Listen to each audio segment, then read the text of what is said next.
A very good morning and welcome to the Spitfire Ground, St Lawrence in Canterbury in Kent. You're very welcome to join us today for a mouth-wateringly exciting tie between Kent women and the Blaze in the Vitality T20 Women's County Cup quarter-final. Plenty to play for today for the Kent women and the Blaze. And miraculously, it looks as though play will get underway at 11 o'clock. As I came into the ground this morning, that was looking rather remote with a lot of rain in the air, but the groundsmen and women have done a fantastic job to get this game potentially underway in around 5 minutes' time. I'm going to be joined alongside me by Fred Atkins very, very shortly as well, and we'll be your commentary team for today's play here in Canterbury. Now, the lineup for today, and it's going to be quite a lineup for both sides, but I'll start with the Kent team to start with, the home side. Amy Gordon, Grace Paul, Tilly Callahan, Elsa von Barnfather, as well as Coco Streets, Genevieve Jeer, Molly Davies, Zena Bilal, Sydney Gorham, Megan Belt and Isabella James. That's your Kent lineup for today. Now to the Blaze. The lineup is as follows. Georgie Boyce. The skipper for today is Marie Kelly, Catherine Bryce, as well as Sarah Bryce is in the lineup for the Blaze, and Georgia Elwis. And waiting for the players to come onto the pitch, the Kent team.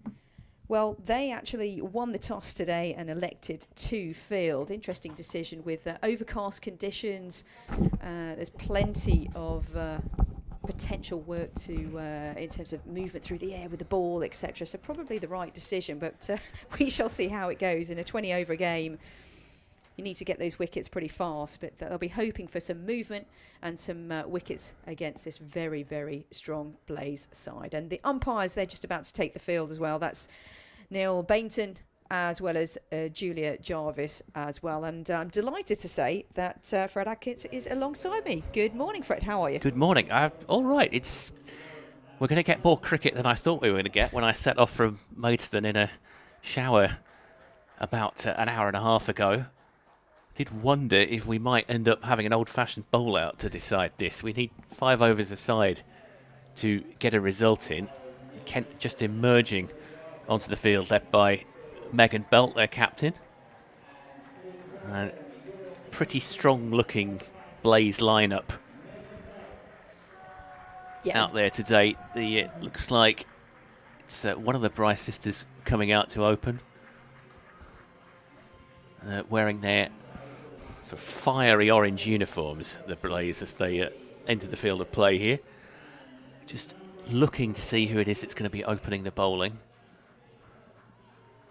Yeah, it's certainly a very, very strong lineup, isn't it, for the Blaze? They are strong all the way down, actually, in terms of batting down the order. But Kent, they come into today's game, of course, this is a cup competition, isn't it, Fred? So you come into it certainly unbeaten up until now with wins against Cambridgeshire, which is the most recent, but before that Middlesex and actually my county, Berkshire, so did one over my home side. But yeah, it's going to be a tough opposition for Kent today. It is, yeah, and to say the Blaze, it's a strong side. It's not as strong as it could be. Tammy Beaumont, for example, is on England duty. So they won the series against the West Indies last night at Hove. So she is unavailable to play against her home county, but it is still a strong lineup for the Blaze, packed with Tier 1 experience. It looks like it's going to be Gorham that opens the bowling for Kent from the Nackington Road end. And Kelly to face.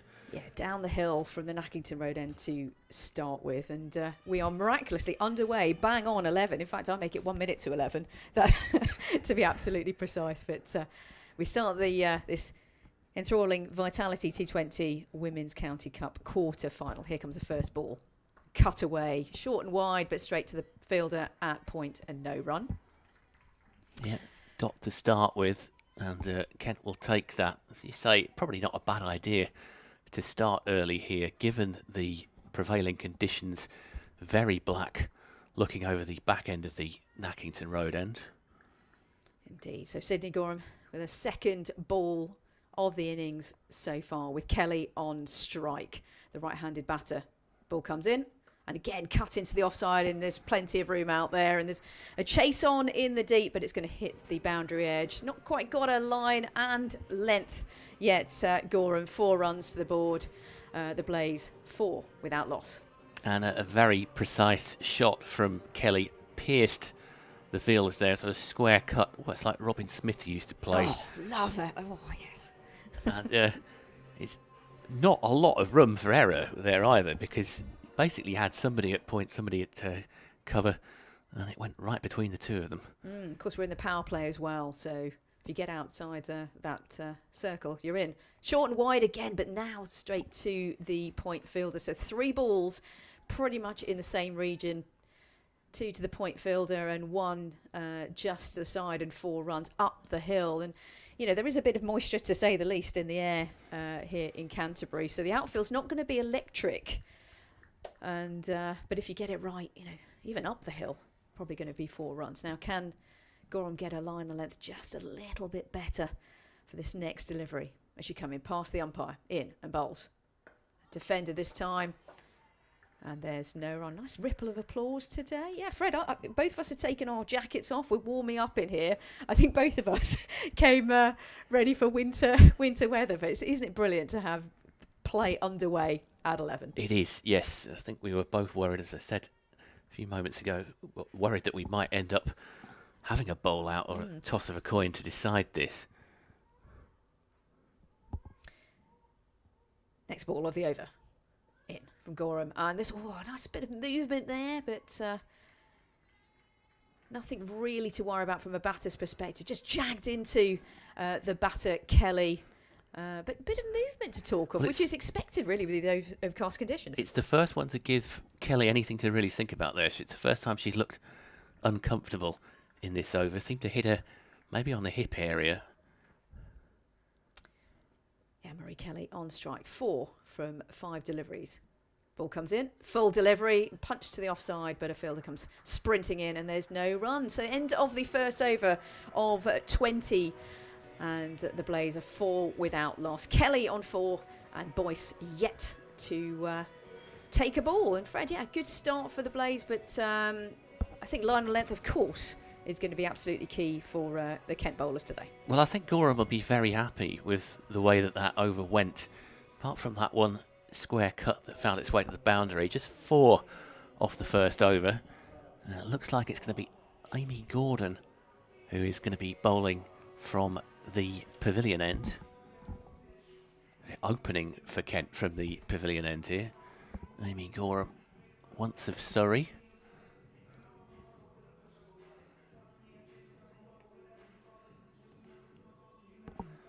Also once of the Welsh Fire, 23 years old. So it's down to her to open the bowling from the pavilion end. And she's going to be bowling to the very experienced Georgia Boyce. And that one just drifts, well, it's going to be a wide.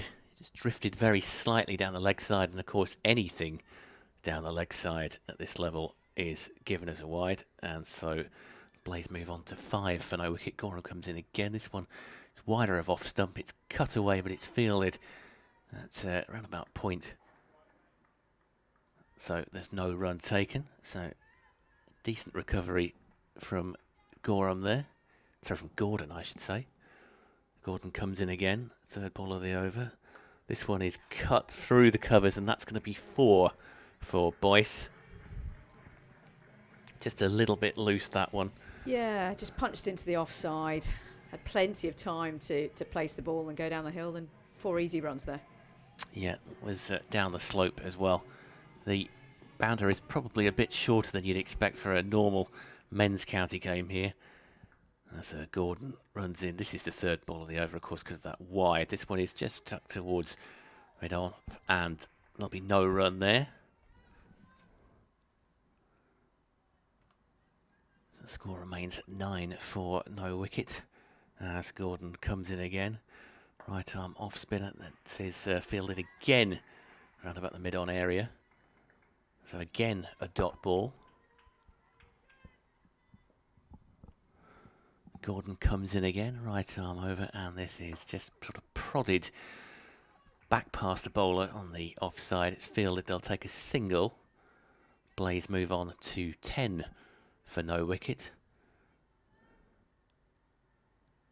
Last ball of the over for Gordon, just adjusting the field slightly, is she? Comes into bowl after a bit of a delay. And this one, she's trying to reverse sweep it. There's a shout, and I think she's out. And Kent have struck. So Kelly is out for 4.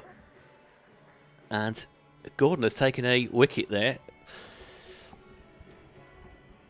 Yeah, a massive early bonus for Kent there. Yeah, indeed. And that's exactly what Kent wanted. You know, winning the toss, electing to field. And Kelly's gone for 4.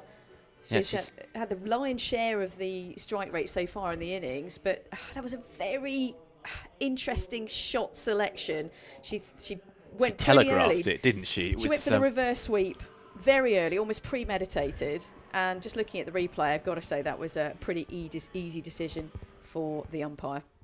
Yes, and it's absolutely plumb. It seems to have hit her right in front of middle, possibly midland leg, maybe on the top of the pad, but very easy call for the umpire there. And so Blaze are 10 for 1 after 2 overs, and it's not a bad start for Kent. Exactly that. And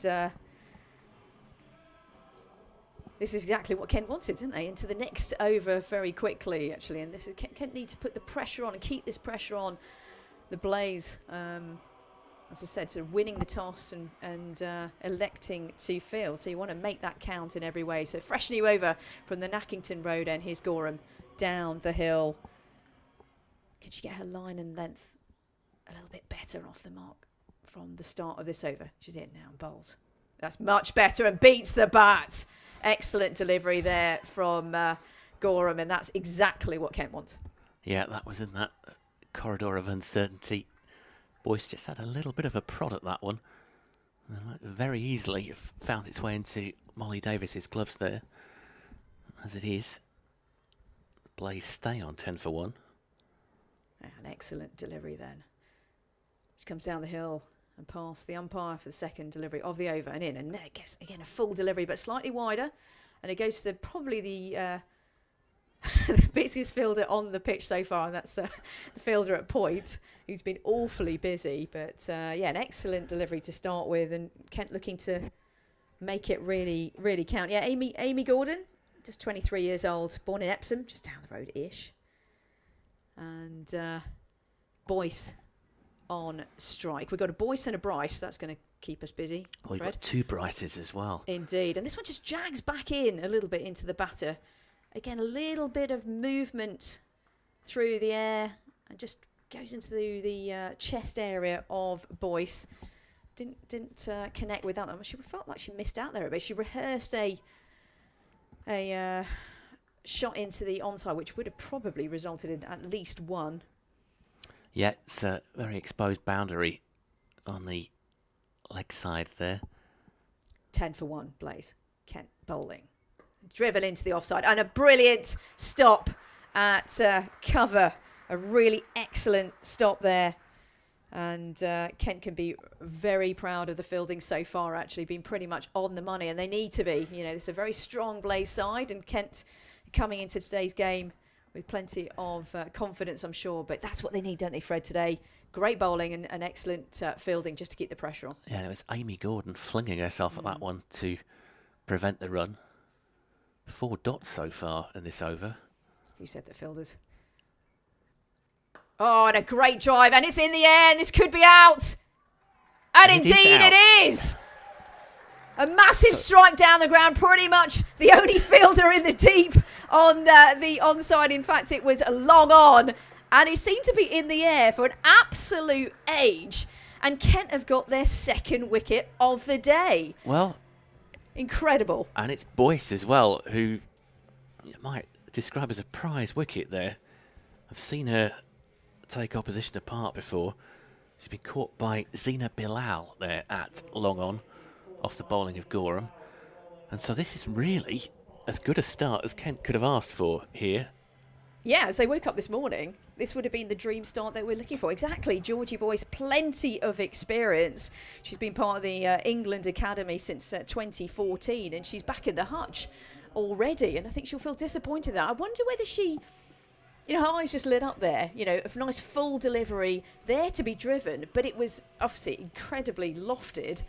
And she was either banking on it going for 6 and really connecting, or probably just play the shot a little bit too early, and hence it was fully lofted in the air. But Bilal, brilliant catch in the deep. We all sort of held our breath if you're a Kent fan, and a Blaze fan as well for that matter.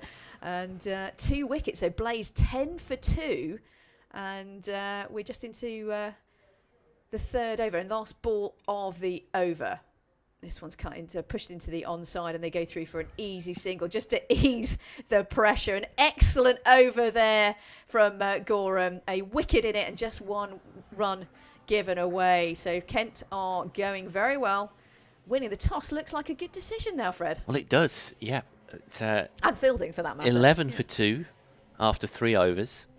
I think they would have bitten the proverbial hand off if you'd offered them that before the start of play. Just looks like Molly Davis is taking the wicket-keeping helmet here, so looks like she's going to be standing up to Amy Gordon, who cat-like reflexes in that over to prevent the one. It's a very, very good over indeed, that one from Gorham. And now Davis is back, putting the helmet on. It's going to be a bit of a field change here. Looks like the number 8 for Kent is being brought in. That's Zina Bilal, who took that tremendous catch in the previous over. It's just a bit of a field adjustment going on here from Gordon. He wants a bit of cover at square leg. And she comes into bowl at the start of this 4th over, and this one is missed by Sarah Bryce. The Bryce sisters now batting together, Catherine Bryce and Sarah Bryce. That one was an attempted cut, I think. It just found its way straight into Davis' gloves. Comes in again. And this one she misses again. And this one, I think, is going to go through for byes, possibly. It's fielded. Eventually, they will come back for 2. Wait to see what the signal is there. No. And, well, does that go down as a chance? Certainly a tricky chance. I think it just seemed to be over her shoulder, didn't it? As Gordon comes in again. And this time Bryce will cut that one away to what about sort of cover boundary. It's fielded. They only take a single for it. Molly Davis has got her work cut out today, isn't she? There's plenty of movement and... Yeah, it was very difficult to pick that one because she's standing up. Possibly, if she'd been a little bit further back, that one might have carried to first slip. But as it is, bowls again. This one is missed again. And Gordon is causing the Bryce sisters all sorts of problems here. That one was a dot ball to Catherine Bryce. 3 off the over so far. This is 5th delivery. As Gordon will come in, and that one will be cut again down towards what's the square leg boundary there where it's fielded. They'll go through for 1. Final ball of the over coming to Blaze move on to 15 for 2. Gordon, short run up here. Bowls right on. That one's a bit more on middle, and that's again it's going to be a single fielded by I think it was Megan Belt, the captain, that fielded that. Actually, no, probably might have been Genevieve Gier. Yeah, I think it's Genevieve Gier in the deep. Just a bit of cover, isn't it? Literally a deep cover. Yeah, so 16 for 2 at the end of the over, and you look back at that over and you think just how good a chance was that to get a 3rd wicket there. It was over shoulder height, wasn't it, to be fair? But, yeah, I mean, fine margins in there. In cricket generally, but especially in the 20-over format as well. But an excellent over there from the spin of Gordon. Fresh new over from Gorham in. Cuts into the offside, but there is a fielder in the... and disappointingly, a misfield. Yeah, that's going to be 4 runs. Oh, that hurts a little bit, I'm sure. And the field has just had to pick themselves up. And Kent have been so strong in the field so far. And it's Elsa Barnfather that's out there just putting her hand up to say sorry to the bowler. She knows she should have picked that one up. Yeah, but Barnfather, experienced player, right? But you've got to just get that out of your mind and move on. Easier said than done. It is. It's always something that lingers, isn't it, when you've misfielded. So Sarah Bryce on strike with Gorham in. Full delivery. Oh, down the onside. Oh, dear. And a wide delivery as well. And could the keeper have done a little bit better? She looks a little bit disappointed, does Molly Davis. But 4 byes and a wide as well. So Gorham is just releasing the pressure for the Blaze at the moment. 25 for 2, the score. We're still in the power play. So far, a 4 and a wide and a 4. So not the over so far that Kent were hoping for. No, I just wonder if... Was that runs or byes that was given there? It's not entirely Double clear. Check. Full delivery, and this one's driven but straight to point. And no run. Interesting. Okay, I was very much assuming, actually, that was... It's up on the scoreboard as wide +4, so I'm wondering if... Was there a small nick? Then in that case, Molly, take my apologies then. If there was bat on that, then certainly absolutely no chance. It just tickled. It was so fine. That's what threw me, Fred, actually. It was so fine down to the boundary edge. But Gorham's just got to get her line, and especially her line correct here, in and bowls. This one's short. Oh, and it was in the air for a little while in mid-wicket. Felt like they were in play, but... controlled nonetheless in the right direction and 4 runs to the board. And the runs now are flowing for the Blaze. 29 for 2. And Sarah Bryce on 13 from 8 deliveries. And Catherine Bryce just on 1 from 2. So Blaze regrouping here, aren't they, Fred? They are. It's exactly the over that they needed after they were in a bit of... Certainly a spot of bother at the end of the previous over.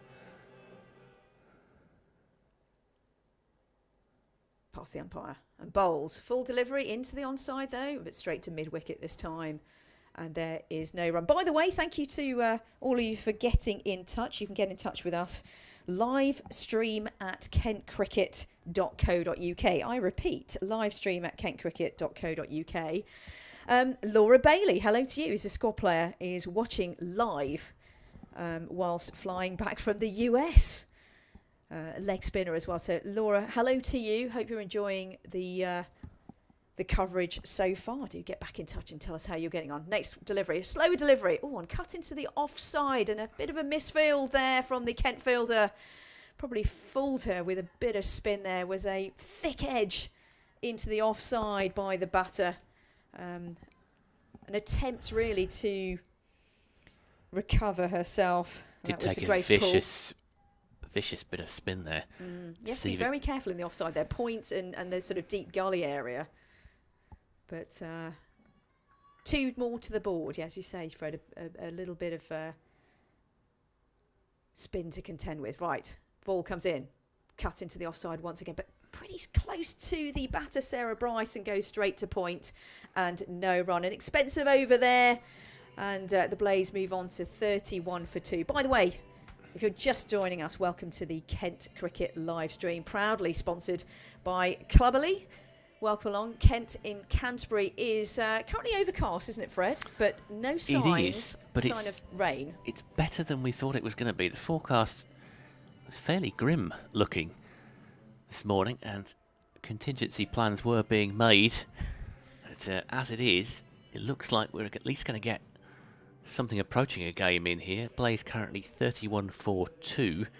Catherine Bryce will be taking a strike in this delivery. There's a bowling change coming in. So Zina Bilal, who took that stupendous catch earlier on, the long on boundary, is going to come on to bowl from the pavilion end.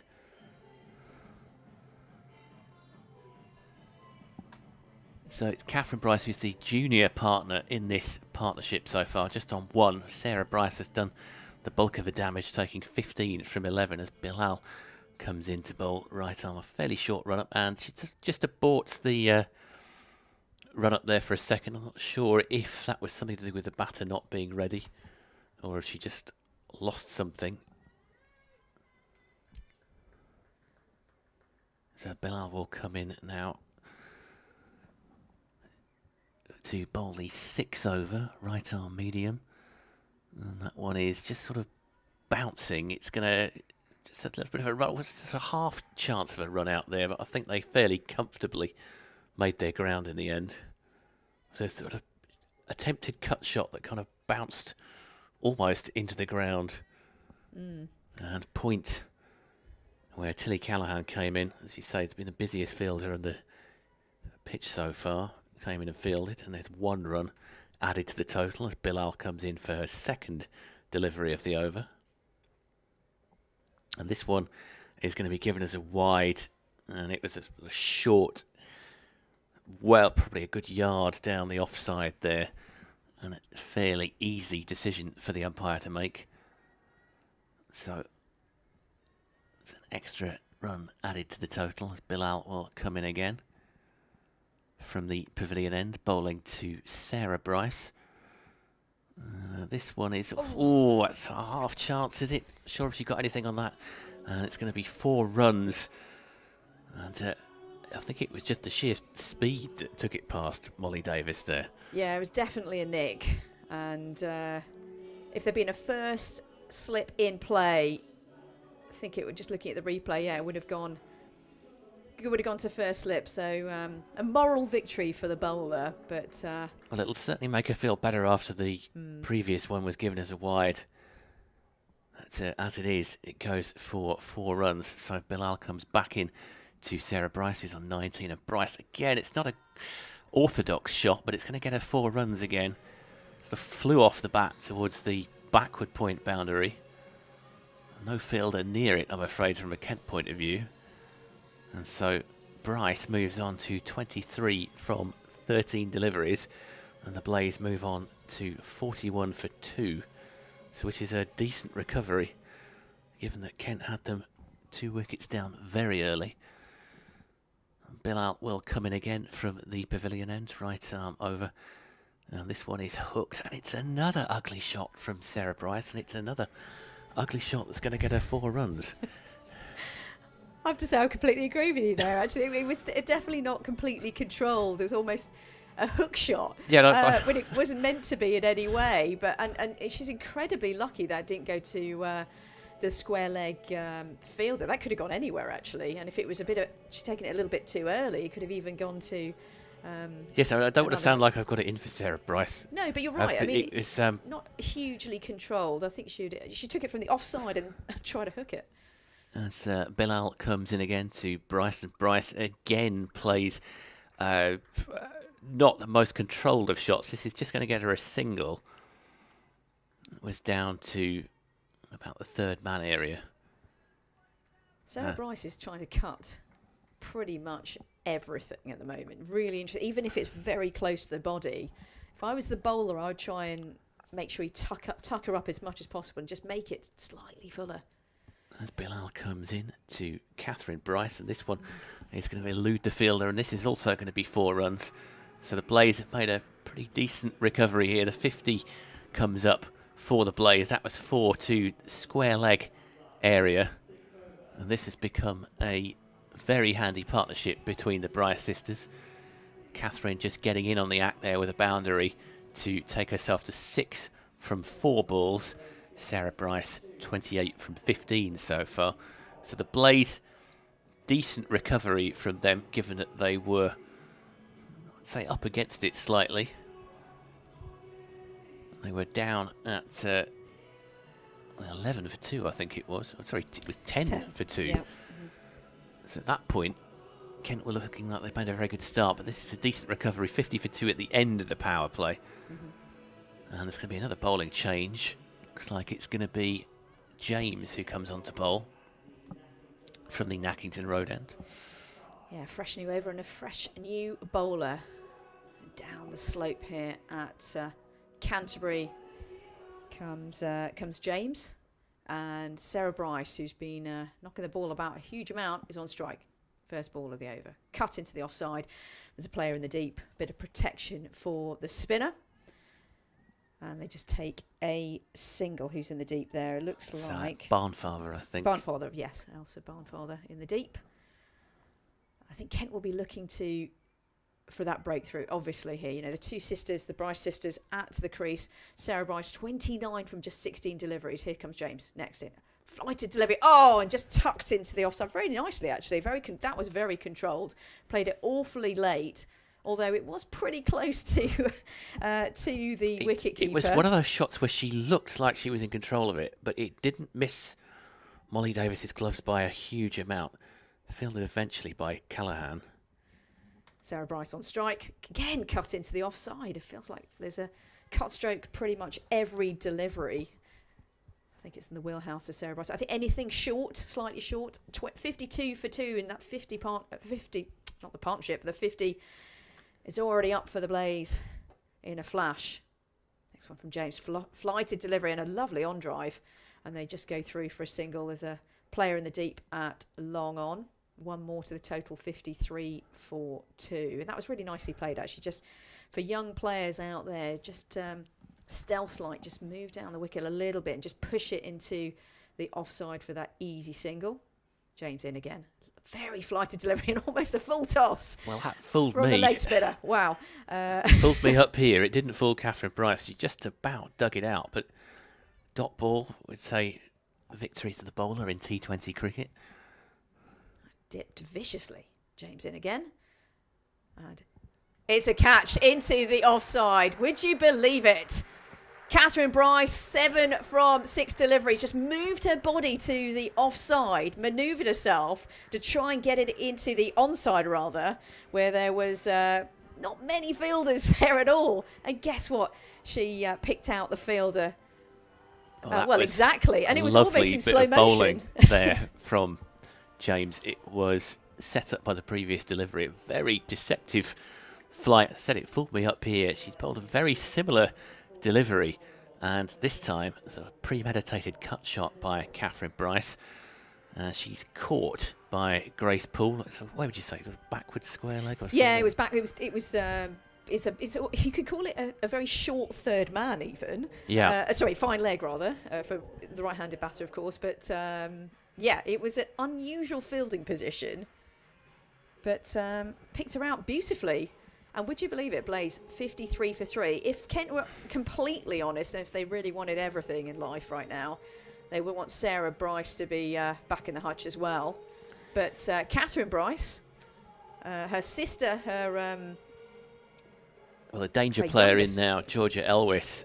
Younger sister's back in the hutch. Yes, yep. Georgia Elwes, wow. So, batters, well, it's actually going to be Megan Belt, is it, to come on from the pavilion end here. So that was the end of the 7th over. The Blaze are on 53 for 3. And the skipper, Megan Belt, is going to bring herself on from the pavilion end here. Belt is bowl right arm spin here. It's just prodded by Sarah Bryce, who doesn't take any chances with that one. I think that the Blaze will know the relative strengths of the Kent players. Belt, one of the more experienced Kent players. The skipper comes in for a second ball. That one's flighted, and that's not flighted very well, but it just eludes the fielder. I think it was Coco Streets there. There's only going to be a single for it, as it's fielded in the deep by Amy Gordon. So I think you could say that Megan Belt possibly got away with that one. Just didn't quite dip enough. It was a bit of a full toss. So Georgia Elwes is going to take her first strike here. Again, that's what flighted her. That's cleverly flighted. Nice bit of work behind the timbers by Molly Davis to gather that one up, but Elwes stays in her ground, so there's no chance of a stumping. Belt comes in again from the pavilion end. Now this one is whacked towards the boundary where it's going to be fielded by Gordon. It's a slight misfield there, but not enough to encourage them to go back for a second. So it's just a single taken from that one. It's been a tidy over from Belt so far. Just 2 coming from it. The Blaze 55 for 3 here at the Spitfire Ground. Belt comes in again. This one is wider, and again it fools Bryce, and again some nice work by Davis behind the stumps. And there's a dot ball. Beautifully bowled. Really keeping the batter thinking. And so Belt now for the final ball of her over. Only 2 from it so far. Comes in, bowls towards Bryce, and Bryce decides to attack her. And this one looks like it's going to be 4 runs. Second, I thought the fielder, the cover boundary was going to get there, but it's just sort of seemed to spin in the air a bit away from her, and that is going to just slightly dent Megan Belt's mood at the end of the over. She put a pretty decent over, and just to concede a 4 at the end of it, be just a little bit frustrated by that, I think. Yeah, 6 runs from the over. Didn't feel like a 6-run over at all from the skipper Megan Belt, but her flight and her delivery, and actually a bit of a moral victory in that final ball. You know, Elwes came down the wicket, and was it Bryce actually? Sorry, Bryce came down the wicket, got a bit of frustration probably, and thought, you know what, I'm going to take it to the bowler, and it paid off. 4 runs. 59 for 3 the scoreline here in Canterbury. A fresh new over from Jameston, the Nackington Road end, in and bowls. Oh, and tucked into the onside, but straight to the square leg fielder. And there is no run. And yeah, that 43-run partnership, Fred, that needed to be broken from a Kent perspective. James. Absolutely, yes. James in lofted delivery, and this one's pushed into the onside to the player in the deep. An easy single there if you get your trajectory right to long on. 1 more to the total, 60 for 3. Yeah, just the importance of the wicket as well. Just means that Blaze can't go too gung-ho too early here. James in. Flighted delivery. She loves to flight it. He pushes it out. This time, though, to long off. And there's 1 more to the total, 61 for 3. Elwes on strike now. Really classy player, and plenty of international experience as well. Down the wicket once again, this time to mid on. And they look for a second run, think about it, but decline the second run. Probably a good decision there, and nicely fielded in the deep. Yeah, Georgia Elwes, I'm sure, Fred, you've watched her many times. 33 years old, born in Wolverhampton, but those 36 ODIs and 4 tests as well. Plenty of experience. Bryce on strike this time, though. Cut into the offside.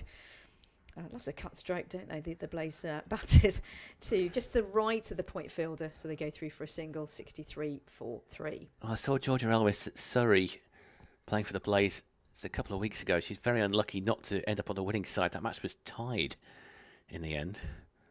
James in. Cut into the offside. How many times have I said that today?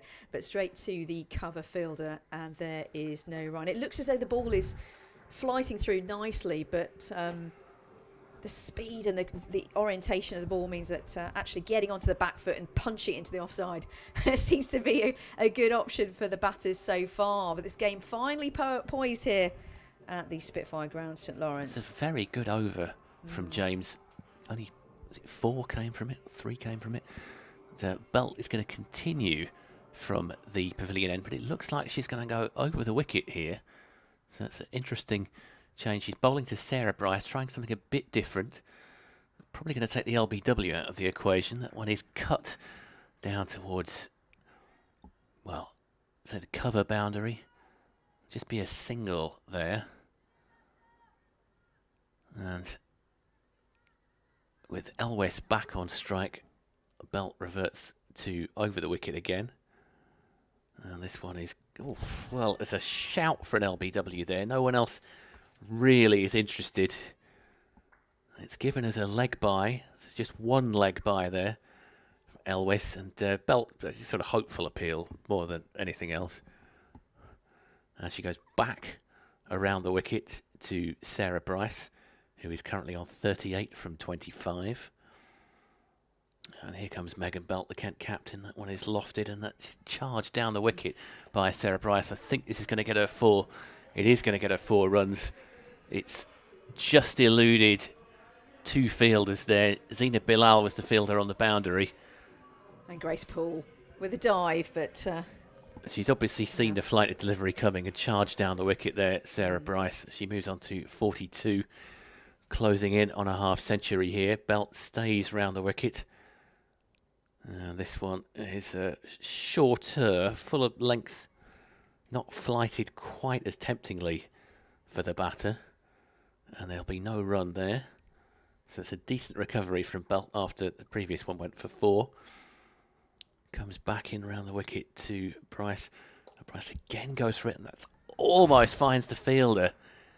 But again, it just eludes. Is it Grace Poole down there? Yes. That was closer than I think that the batter was hoping for. That could have gone anywhere. I think you call that another moral victory to the bowler.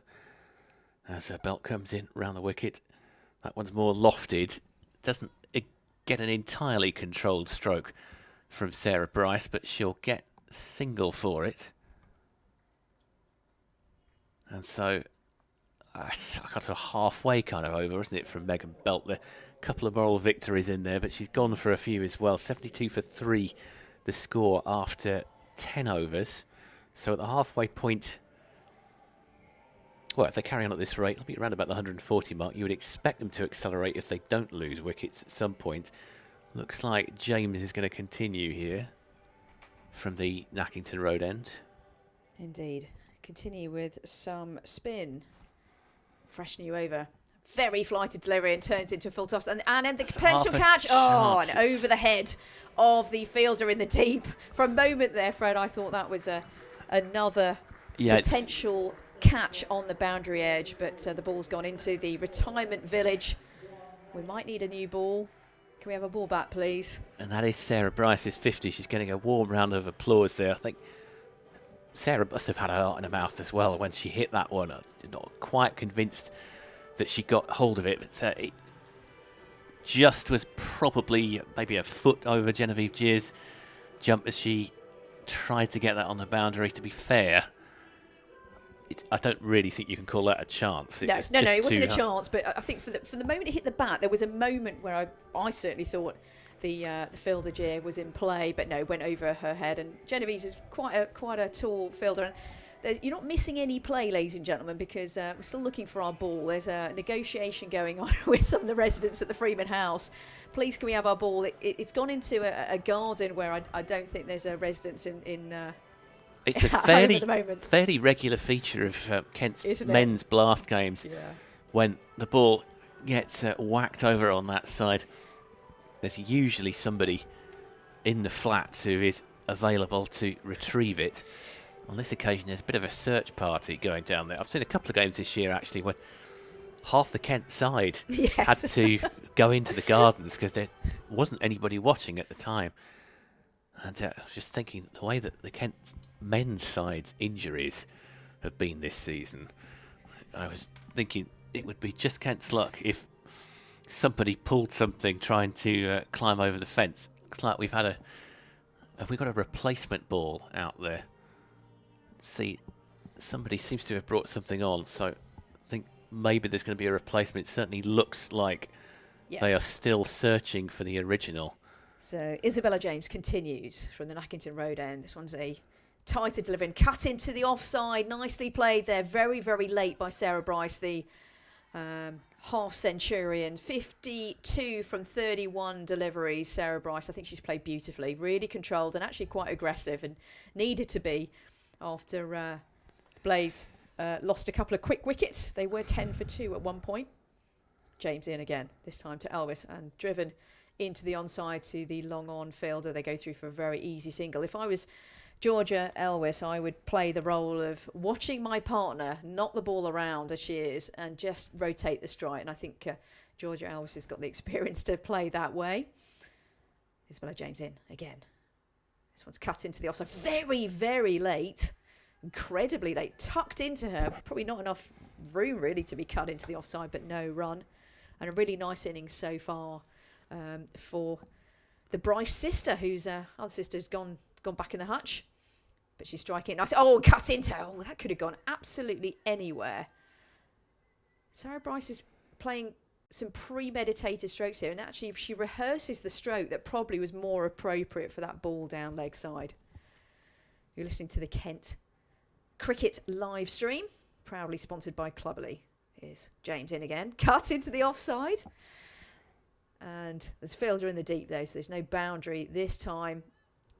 And one more to the total, and the fielder in the deep, Elsa Barnfather. At the end of the over, by the way, 81 for 3.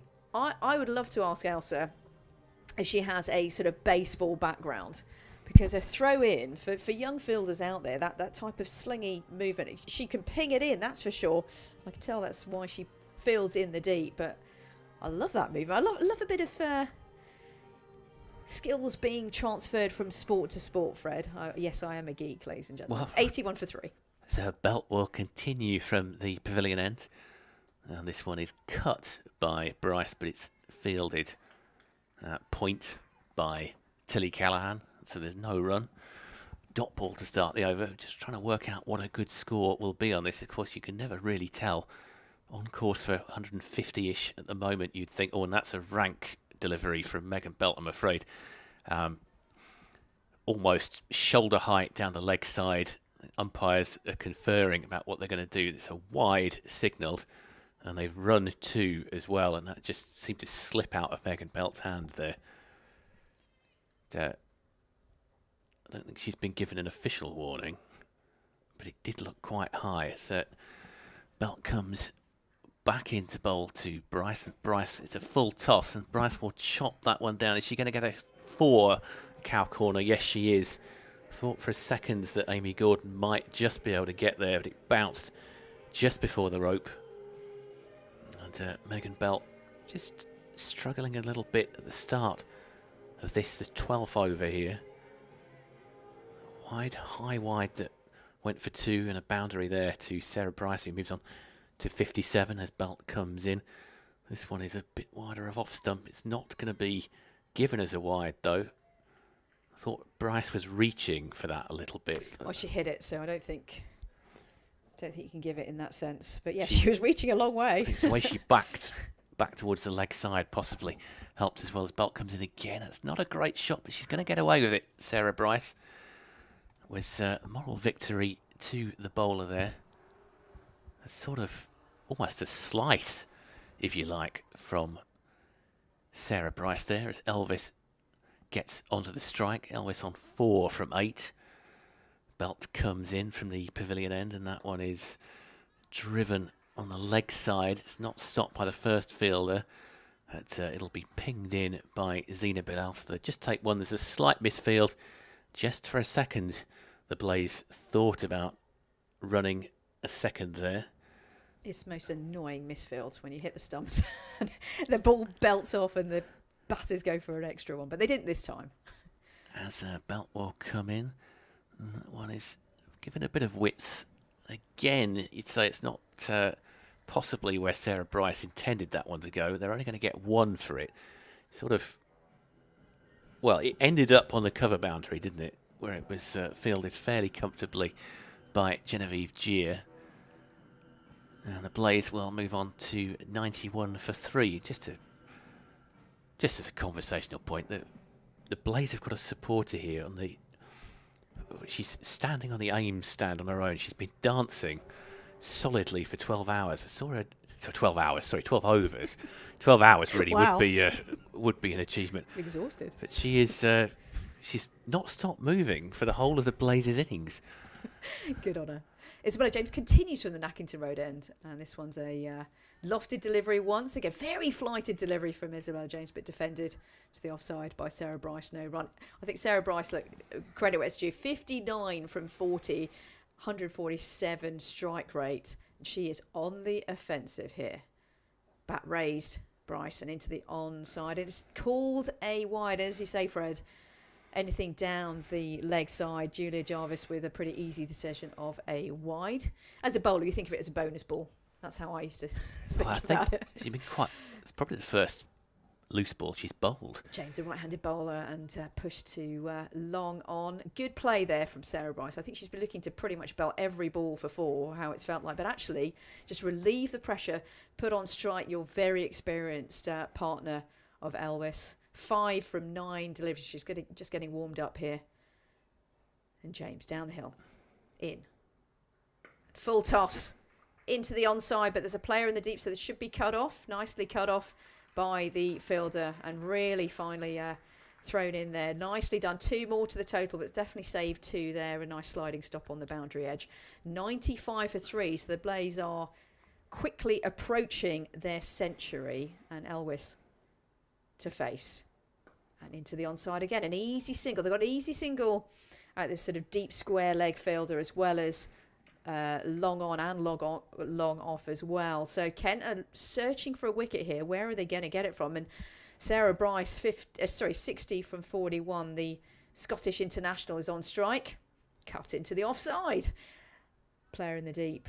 Barnfather picks it in. I'm going to look forward to her throwing. Yes, love it. Very unusual, but very, very effective throw in there from Elsa Barnfather. And another to the total, 97 for 3. And as you say, Fred, what is a good total? Well, we shall see. I'm going to sit firmly on that fence. Into the onside, this one. And straight to the fielder! And a wicket from pretty much nowhere. Very controlled batting from this partnership so far. But Elvis is out and caught, would you believe it, Fred, with that exactly the same fielder as the wicket before. Almost 97 for 4. Almost a straight replay of that earlier dismissal as Elvis goes for 8. And really, I don't think you can praise Isabella James's bowling highly enough. The spell that she's just had, it's caught by Poole, was the fielder. And James has just bowled exceptionally. She's bowled 4 overs, taken 2 wickets, and that was the final ball of her spell. So it's obviously a clearly defined strategy from Kent. She's finished with figures, 4 overs, no maidens, but just 22 runs, 5.5 and over, and 2 wickets into the bargain. So the Blaze are 97 for 4, and James has been absolutely pivotal there in reining that target in. So we're going to get a change of bowler at the pavilion end. So Megan Belt having bowled the previous 3 overs, and it's going to be Genevieve Gier who comes on for the first ball of her spell here. Genevieve Gier, the youngest of the Kent players, only 16 years of age, and she is going to bowl from the pavilion end. Not dissimilar to my own age. Well, fancy a spell from the pavilion end at this point with no, I'll definitely leave it to Sarah Genevieve. Bryce on the strike. No, on 61. 16, incredible, and a great opportunity for her to bowl against a truly really great international batter here. These are the partnerships that the type of battles that you look forward to. Well, in she comes, right arm, fairly quickish. It's driven to around about the point area, point boundary, you'd say. It's fielded, and they will come back for 2. She's got a fairly big smile on her face, Genevieve Gier, after that one. It was a attempted stop at point, got through the boundary, but there's a sweeper there, so only 2 runs conceded. Gier will come back in, bowling right arm to Bryce, and that one again is sort of cut towards the boundary on the offside, fielded down there, and that will bring up the 100 for the Blaze. After 13.2 overs. So Gier just going for 3 from the first 2 balls of her over. And it'll be Claridge who is on strike. So yet to face a delivery here. So Claridge, the incoming batter for the Blaze. And almost squared up by that one. I think she was in control of it. It's going to be leg byes. So I didn't really think she got any bat on that. There's not any kind of a shout. I know certain club cricketers would probably have tried to claim that one, but Genevieve Gier wasn't interested, and none of her fielders were. Looked like it was going well down the leg side. But here comes Gia again. And this one's a bit wider, sort of offside-ish. Sort of bounces awkwardly in front of the fielder at really cover there. I think it was Elsa Barnfather. In fact, it was actually Sydney Gorham, was it, that fielded that one? Yes, just struggling Good to see the number. Excellent fielding there, just to keep the pressure on and also probably save. Yeah, because it was very awkward bounce, wasn't it, as Gia comes in again. This one sort of fuller length, probably on around about leg stump, and it's just prodded on the leg side, and they will take no run. So Blaze 101 for 4. Sarah Bryce not out on 64 from 46 deliveries. 1 ball remaining in this over as Gia comes in. And this one, Bryce will whip that down towards, oh, it's a misfield there. It's rather going to dent Genevieve Gia's figures. So she's gone from 8. I think morally you could say it was more like a 5 from that opening over from Genevieve Gia. Just a misfield on the boundary.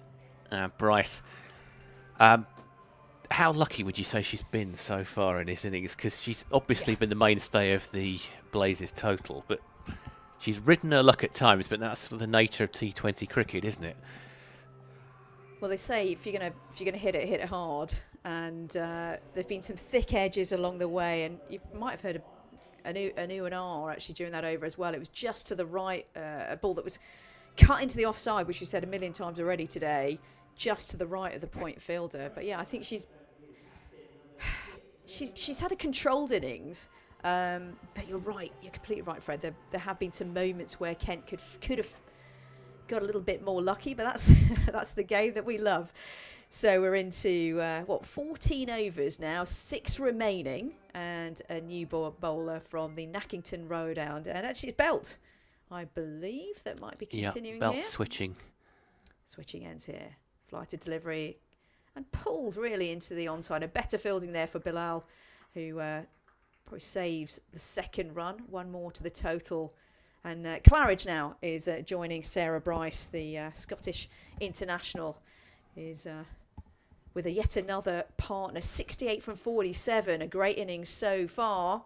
Skips down the wicket, and a possible stumping could have been, but that was incredibly difficult for Molly Davis rather, to pick up and swipe in. I think that would have been a miraculous stumping, but Molly's doing the right thing here, obviously to the spinner up to the stumps, but even to the medium pacers. I'd put some pressure on Bryce, who's skipping down the wicket at every opportunity. And it absolutely reared up, didn't it, that one? Yeah, Belt pulled into the onside as a chase in the deep. Should be picked up, indeed it is. And they save a 4 and save a second indeed, and just 1 more to the total here. A nice ripple of applause. Good fielding. In the main, Kent have been pretty good. There have been a couple of dodgy misfields, but in the main have kept the pressure on, and that's what they need to do. 107 for 4, Blaze. Next delivery, and off into the onside, onto one leg, and pulled into the onside.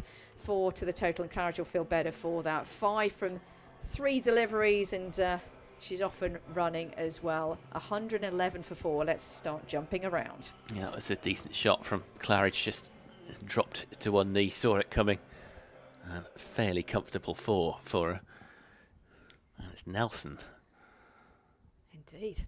Next delivery, right-handed bowler, and it's in the air, but over the head, very much over the head actually, of the mid-off fielder. I just thought, again, for the moment, I'm getting rather excited over lofted drives, etc. But 4 more to the total. So this over is now getting rather expensive for the skipper, Megan Belt. It is, but I think you're at the point in the innings where, with 6 overs left, they've got to go for it here. The Blaze, they're taking a few risks. The run rate, 7.75.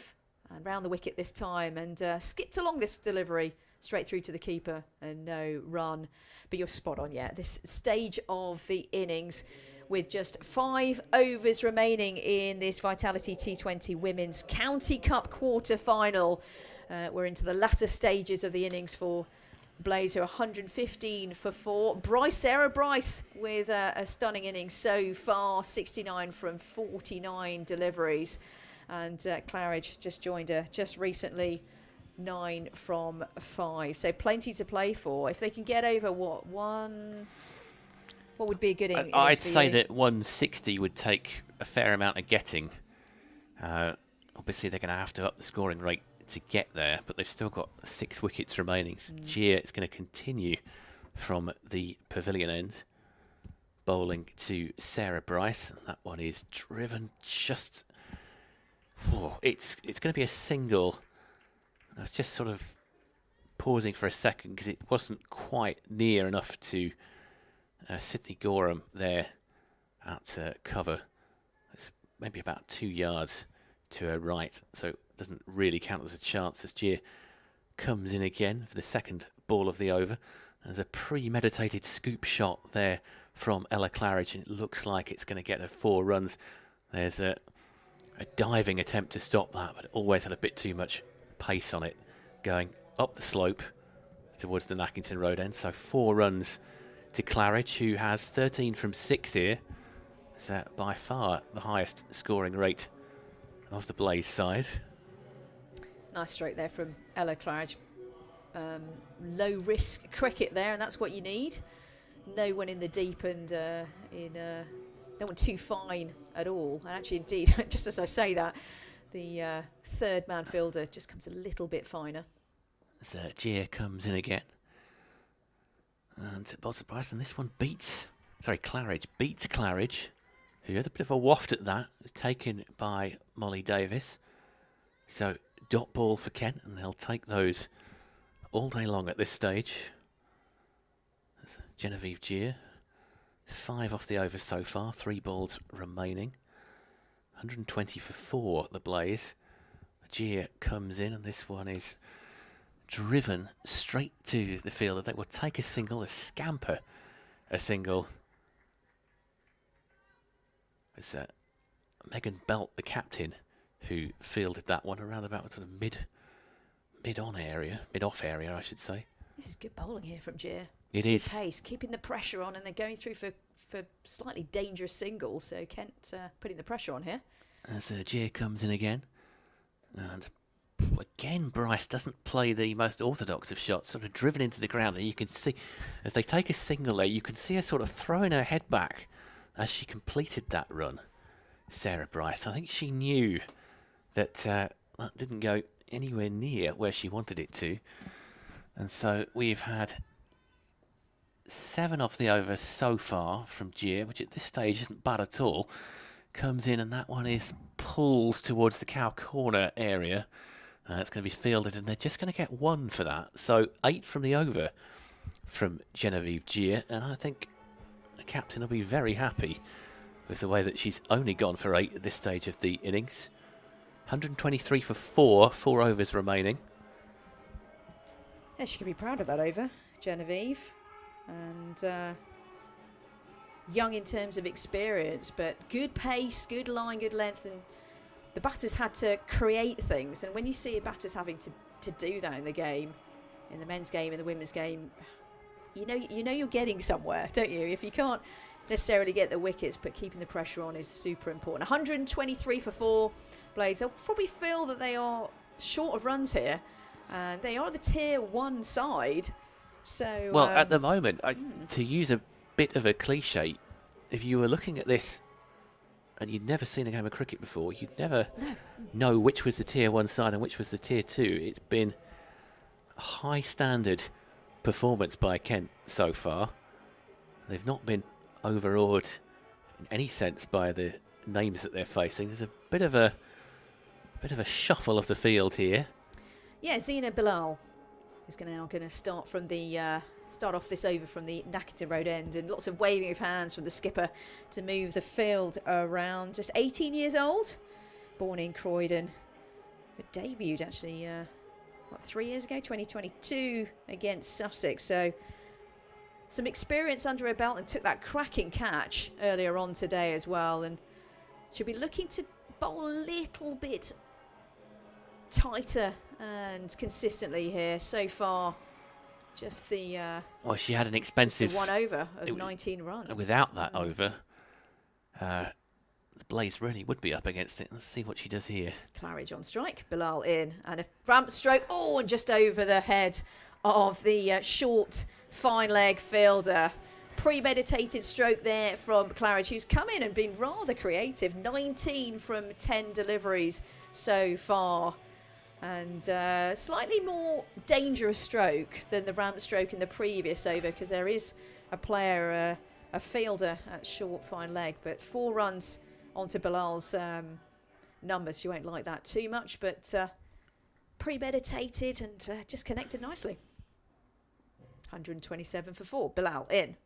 Quicker delivery and cut himself, nicely driven off the back foot into the offside. There's going to be a chase in the deep, and beautifully fielded. That really was a full-length dive on the boundary edge. And guess what? I'm talking about Elsa Barnfather once again. Nice fielding in the deep. I think that's her in the deep. She's been rather busy out there and saved definitely 2 runs. 129 for 4. Past the umpire, in, and bowls, and into the offside. Oh, and a drop catch at point. A very difficult catch right at her bootlaces.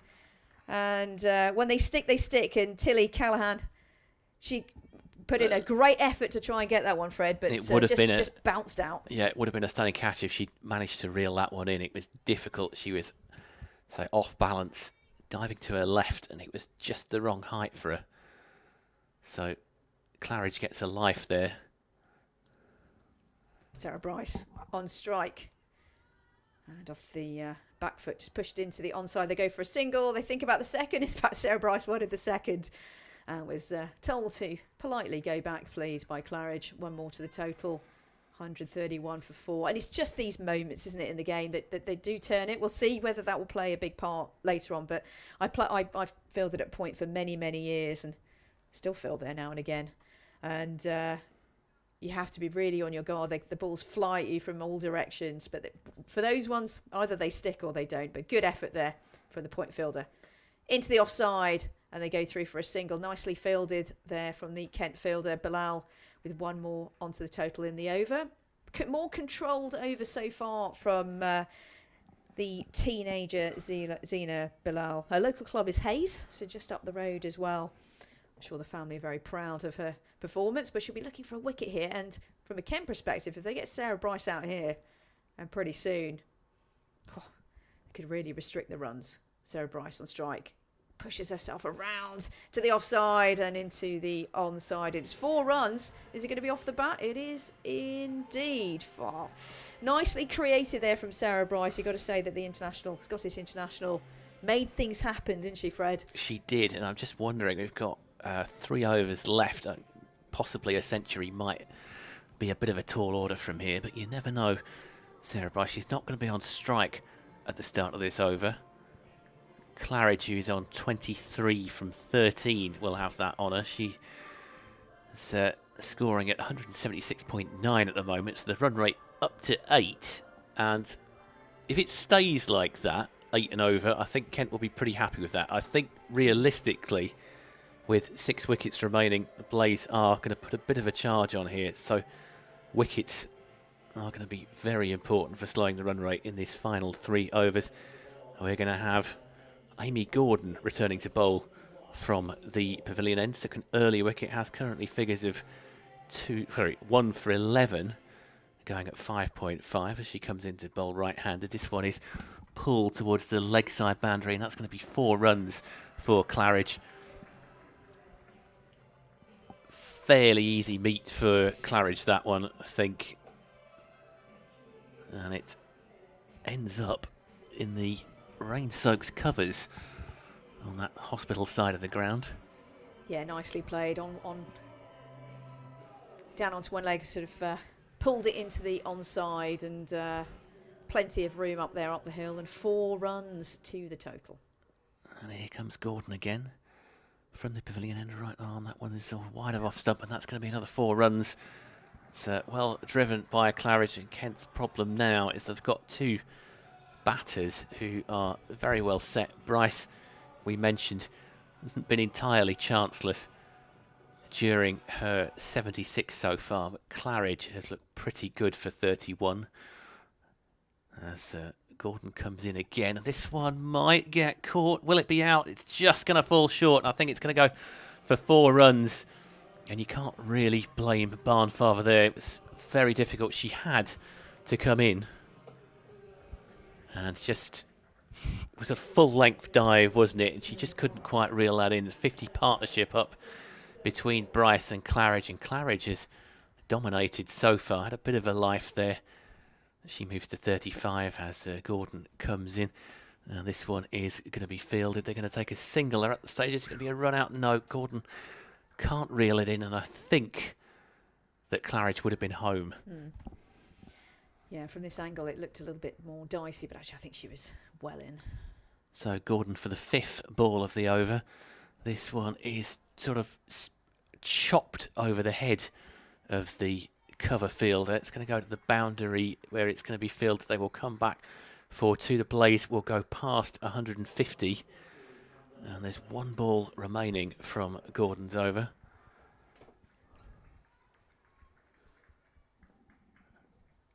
So Gordon coming in from the pavilion end to bowl to Sarah Bryce. Bryce cuts that one to the...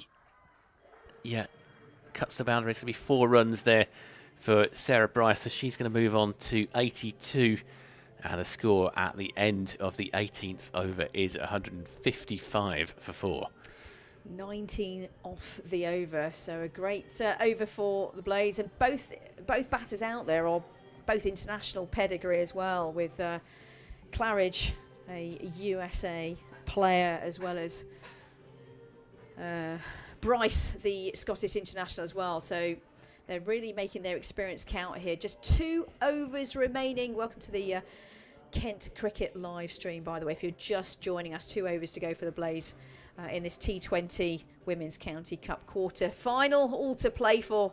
But Kent have so far done a decent enough job. They'll know that the next 2 overs will be absolutely crucial to keep the runs down. And Gorham comes back on from the Nackington Road end. So far 3 overs, 1 for 20. But she's on strike. She's got Claridge 36 from 17 with a whopping 211 strike rate. Here comes Gorham in. Slower delivery, and this one is somehow makes it down to long on, and they go through for a single. She intended to actually cut that into the offside, but 1 more to the total, 156 for 4. But that last over, well, that was pretty crucial for it's what you expect at this stage of a blast game, but that was a bit of a moral victory for Gorham there. Sarah Bryce on strike, Gorham in. Again, down to long on. And they go through for a single and a partnership as well, to mention, Fred. Wow, a partnership 50 from just 27 balls. That's going at quite a pace. And Sarah Bryce is probably feeling like she can throw her hands through every single ball here with 2 overs remaining. Yeah, probably a century out of well, if I was her, I'm definitely going for it. But well, why not? Unlikely, of course. But here's the next ball. A bit of movement in the crease, and it goes straight to cover, but they take a single. And 1 more to the total. Just a very slight misfield there by Coco Streets. He just couldn't quite reel it in, and that just gave the batters a yard. But this is at the stage where they probably are going to run for everything. 3 from the over so far, though, so not too bad from Gorham. Sarah Bryce, rather, 20 years old, 25 years old, rather. Oh, if I get my teeth in. Oh, and into the air, and a big 6. And this time it doesn't make it into the Freeman House retirement village, but 6 nonetheless. And 6 more to the total. And Sarah Bryce is on fire here. She could get 100. She's got 89 not out. There are 8 balls remaining in the innings. It's a big old boundary in the onside as well, but picked it off nicely, didn't she? It was very high from Gorham, that delivery. Gorham in again to Bryce, past the umpire. In and bowls, skips down the wicket, and lofted once again. Is it going to be 6? Is it going to be 4? No, cut out on the boundary edge, and they go through for just a single. That's a decent recovery delivery from Gorham after the previous one was pretty high. That one Bryce didn't really pick it. Certainly didn't get hold of as much as she wanted to. 10 from the over so far. Sydney Gorham. What's she going to bowl this time? Last ball of the over, in and bowls. Faster delivery into the onside. There's a player in the deep. He'll likely cut it out. Oh, bit of a misfield, but nonetheless they recover. They recover on the boundary rope and no boundary. 2 more to the total. And actually pretty good over in circular. Yes, a 6 in there thrown in, but actually decent line of length from Gorham at the tail end of the innings. Just 1 more over to go. By the way, this live stream is proudly sponsored by Cluberly, and you can get in touch as well with us. I'm Rita Green, and alongside Fred Atkins, and it's a live stream at kentcricket.co.uk. We'd love to hear from you. So the final over of the Blaze innings is going to be bowled by Amy Gordon, I should say. And Gordon, once it's slightly wide, it's going to be sort of slashed down. It's going to get them 2. Get Bryce 2 as she moves on to 92. So there's the subplot bubbling under her at the end of this over. Is Bryce going to make a century here? So Gordon just waits for the field to get back to their marks and comes in again from the pavilion end. This one's a little bit shorter and Bryce goes after it, doesn't get hold of it, and it's just going to be a single. Or is she going to be out there? Molly Davis breaking the wicket. There's not really any kind of hint that that was in any way a run out. In fact, the fact that there's no fielder or even a wicket keeper making it the slightest of noises, I think we can assume that that one was fairly safe. Claridge has got the strike. She's on 40. 4 balls of the Blazers innings remaining. And Claridge will whack that one back over the bowler's head. It'll be comfortably fielded by Zina Bilal on the boundary. So there's just a single there. So Bryce takes the strike on 93. I think a century could be on. I take it back. 3 balls to get a century. Yeah, she's got half a chance here, has Sarah Bryce. This stage of an innings, may as well go for it. I'm sure Gordon will be doing everything possible to try and avoid that as she comes in. Once that one wide off stump, it's sort of hoiked onto the offside, and they're just going to get a single there. And so with that, I think Sarah Bryce's chances of a century may just have disappeared, unless she can get back onto the strike of the 5th ball of this over. She's on 94, Claridge is on 41, and Gordon comes in. That one is going to be well, it is going to get back on strike. Bryce, it's just going to be a single, is there? They're going to go back for 2, and Gordon can't gather whether Bryce would have been home safely or not. Gordon couldn't gather the ball cleanly, and so Claridge is going to face the final ball of the innings. And that one, well, I say it's going to be the final ball of the innings. That's a wide, of course. That's the curse of the commentator. So Blaze move on to 175 for 4. And Gordon will have to bowl another delivery here. And this one's sort of wide off. That's gone straight up in the air. It's going to elude the fielder. Might elude the second fielder, Bilal, on the boundary. But it's just, they're going to come back for 2 here. So final innings total for the Blaze of 177 for 4 from 20 overs. Sarah Bryce not out 94. Ella Claridge not out 45. Really very good recovery from the Midland side in that last few overs there. Yes, indeed. The end of the 20 overs for the Blaze. And 177 for 4, as you say, Fred. 178 to win. And Kent will feel probably that they had them in their grasp to actually have a far lower target to chase with those 2 early wickets. But actually won't be too displeased with the total they need to achieve. And they'll feel like they very much could do that against a really classy Blaze lineup. So let me take you through the innings as it happened. Marie Kelly was LBW to Gordon for just 4 runs. with the first wicket going down and just 10 runs. Then Georgie Boyce, 5 runs for her, and Catherine Bryce and Sarah Bryce were at the wicket for quite a while actually, but Catherine Bryce fell for just 7 runs from James's bowling and caught by Paul. And Sarah Bryce with a really magical innings actually. I really enjoyed that, Fred. You know, she really was on the offensive, and yes, she played some pretty dangerous strokes at times, but that's the game that we play in the T20 format. 94 not out, and now she's going to have to put the gloves on and play quite a part in the field as well. Georgia Elwes out for 8. It's almost a repeat from the Bryce dismissal, bowled by James, caught by Paul. And Emma Claridge not out on 45 at the end, and quite a big partnership at the end of the innings. I'll put my mathematical hat on for the moment. And, 80 runs unbroken partnership indeed, exactly, between 80. those two, and that has really transformed the... Well, I don't know what the WASP predictor would be for something like this. I think you can always cherry pick a score, and when Kent had the Blaze on 97 for 4, I think at that point they'd have been looking to get them for something under 150 or 160. That's always the case, wickets in hand, that they were going to accelerate towards the end of the innings. So 177 for 4, it's respectable. It's going to take some getting, though.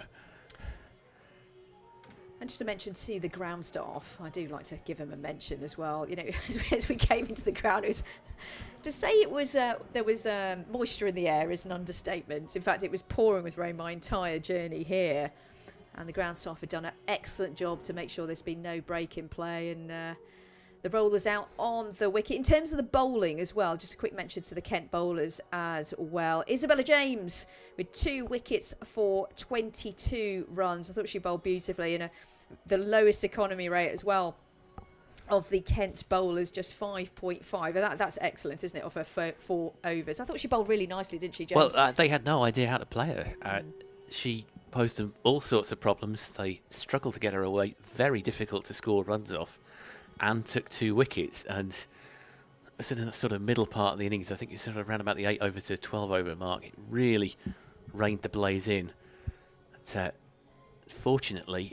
unfortunately from a Kent point of view, they just didn't quite have the follow-up there, and inevitably the bowlers who bowl at the death are going to take a bit of a tap from the batters as they accelerate, and that's pretty much what happened. But overall, I'd say it's been a very decent performance by Kent to keep them to 177 for 4. Now I'm just looking at the forecast. I'm told there's a 50% chance of rain at around about 1 o'clock. And it's currently 12:15 here, so it's possible that Duckworth-Lewis might come into play. That's always a little bit of a gamble, isn't it? You know, whether you throw your bat at it actually in order to get the total high. But that's a really good point, that the last thing that, from a Kent perspective, they want to do is be caught out by the rain shower and not have the right rate. But certainly a tough ask for Kent, but certainly achievable very much. And if you're just joining us, yes, Kent women, they won the toss earlier on today and decided to field first. I think it was probably the right decision in this T20 game.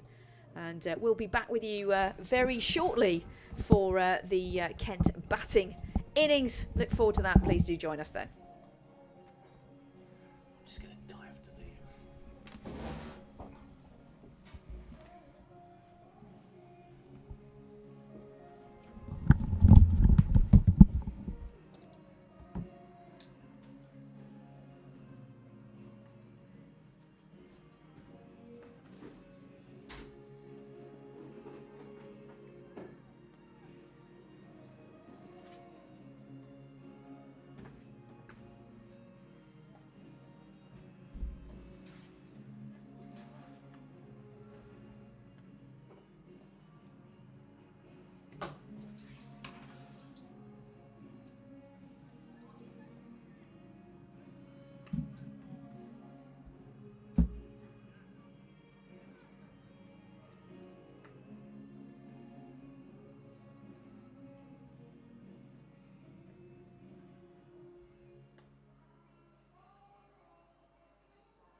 just going to talk about the fixtures.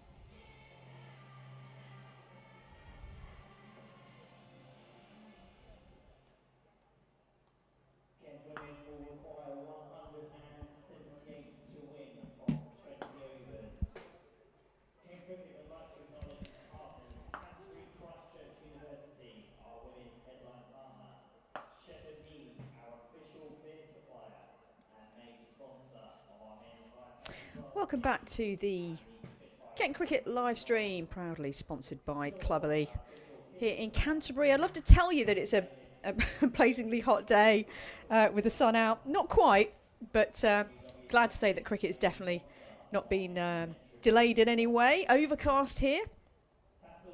Slightly chilly, but not complaining, ladies and gentlemen. I'm Rita Green, and also Fred Atkins will join me very shortly. The umpires are out. That will be Neil Bainton and Julia Jarvis.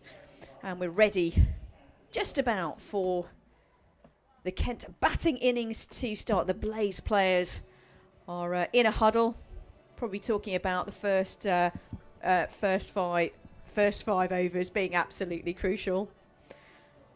And what's the job in order? Well, 177 was the Blaze innings over 20 overs, so 178 to win in this quarter final. And in terms of other fixtures, by the way, I'll go on to those in a few moments' time, but in the Vitality Blast, Women's Vitality Blast League 2 fixtures, Middlesex against Kent coming up on the 8th of June at Radlett. Also on the 15th of June, Gloucestershire women against Kent, Sussex women against Kent on the 22nd of June. And then here back, the Kent women will be, after their travels at Middlesex, Gloucestershire and Sussex, will be here at the Spitfire Ground, St Lawrence in Canterbury on the 27th of June. So please do join us then. We'd love to see you. So the Kent batters are out. Poole and Gordon to open the batting for Kent. They've got quite a task here, but they really shouldn't panic. It's a total that is, well, it's achievable in a T20 sense, in my humble opinion. But really crucial they get off to a decent start against a Tier 1 side of Blaze. I'll go through the Blaze lineup in a few moments. But Fred, it's fair to say that Kent they've got a challenge here, but it is achievable. It is. As you say, they're going to have to get off to a good start. The required rate is 8.9, so it's not unmanageable. But it is the sort of rate that can get away from you if you get the wrong balance between risk and reward. So Gordon is going to face the first delivery here. Indeed, and it's Ballinger in and bowls, and the music's still blaring, but play is underway. I do quite like that type of music, but here we go. First ball of the innings, and Ballinger has started from the Nackington Road end. I do like a little bit of dance music, but anyway, time for another day, Fred. I'm sure you don't want to hear all about that. In terms of the Blaze lineup, I'll go through that with you. But Grace Ballinger, real quality player in so many ways for the Blaze, but here she comes with a rather long run up from the Nackington Road end in. And this is into the onside, a nice looking stroke, and it looks like it's probably going to be a boundary. Indeed it is. Nicely picked up then, Gordon. She picked up the length and line really quickly, and off her front foot, just flicked it into the onside. We're in the power play, of course, 4 runs to the board. Nice start for Kent. Yeah, and I'm sure that Amy Gordon will be feeling very happy to have got that first boundary under her belt. Just relax her a bit. Yeah, it's always nice as a batter to get off the mark, and Ballinger, left-handed bowler, over the wicket and into the onside this one, and another 4 back-to-back boundaries for Gordon. She'll feel a lot better for that. Didn't quite get the line right there, the left-handed bowler of Ballinger.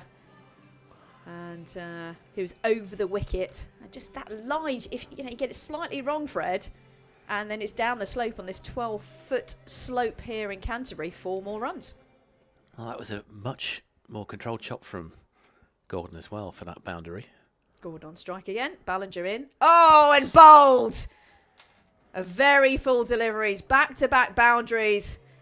And Gordon just played around the ball there. And the first wicket falls for Kent. And Gordon's back in the hutch. 8 runs, a quick 8 runs, bowled by Grace Ballinger. Yeah, not a lot of argument about that one. The stump was sent flying out of the ground there. It's a cameo innings by Gordon.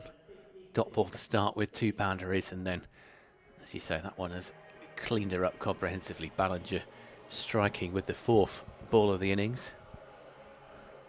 Yeah, and it looks like we're going to get Callaghan coming in. Indeed, number 3. Tilly Callaghan in, and to come, by the way, Elsa Barnfather, Coco Streets, Genevieve Jeer, Molly Davis, Zena Bilal, Sydney Gorham, Megan Belt, the skipper, and Isabella James. So not the start that Kent wanted in terms of the wickets, but some runs in the first over. We're just in the first over, Fred.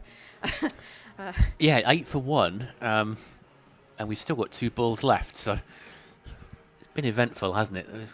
Dot ball to start with was a rather misleading picture. The other thing I'd say is it does seem to be getting a bit dark out there. Ballinger in. This one's driven straight to cover. Very full delivery there to be driven.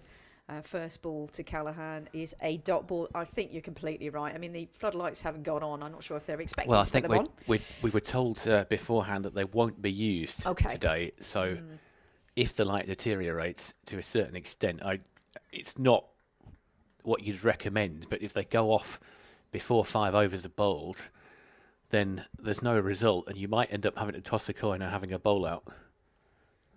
And Grace Ballinger in with serious pace. Full delivery once again, cut into the cover area, and there's no run. It is a bit gloomy, we'll whisper that.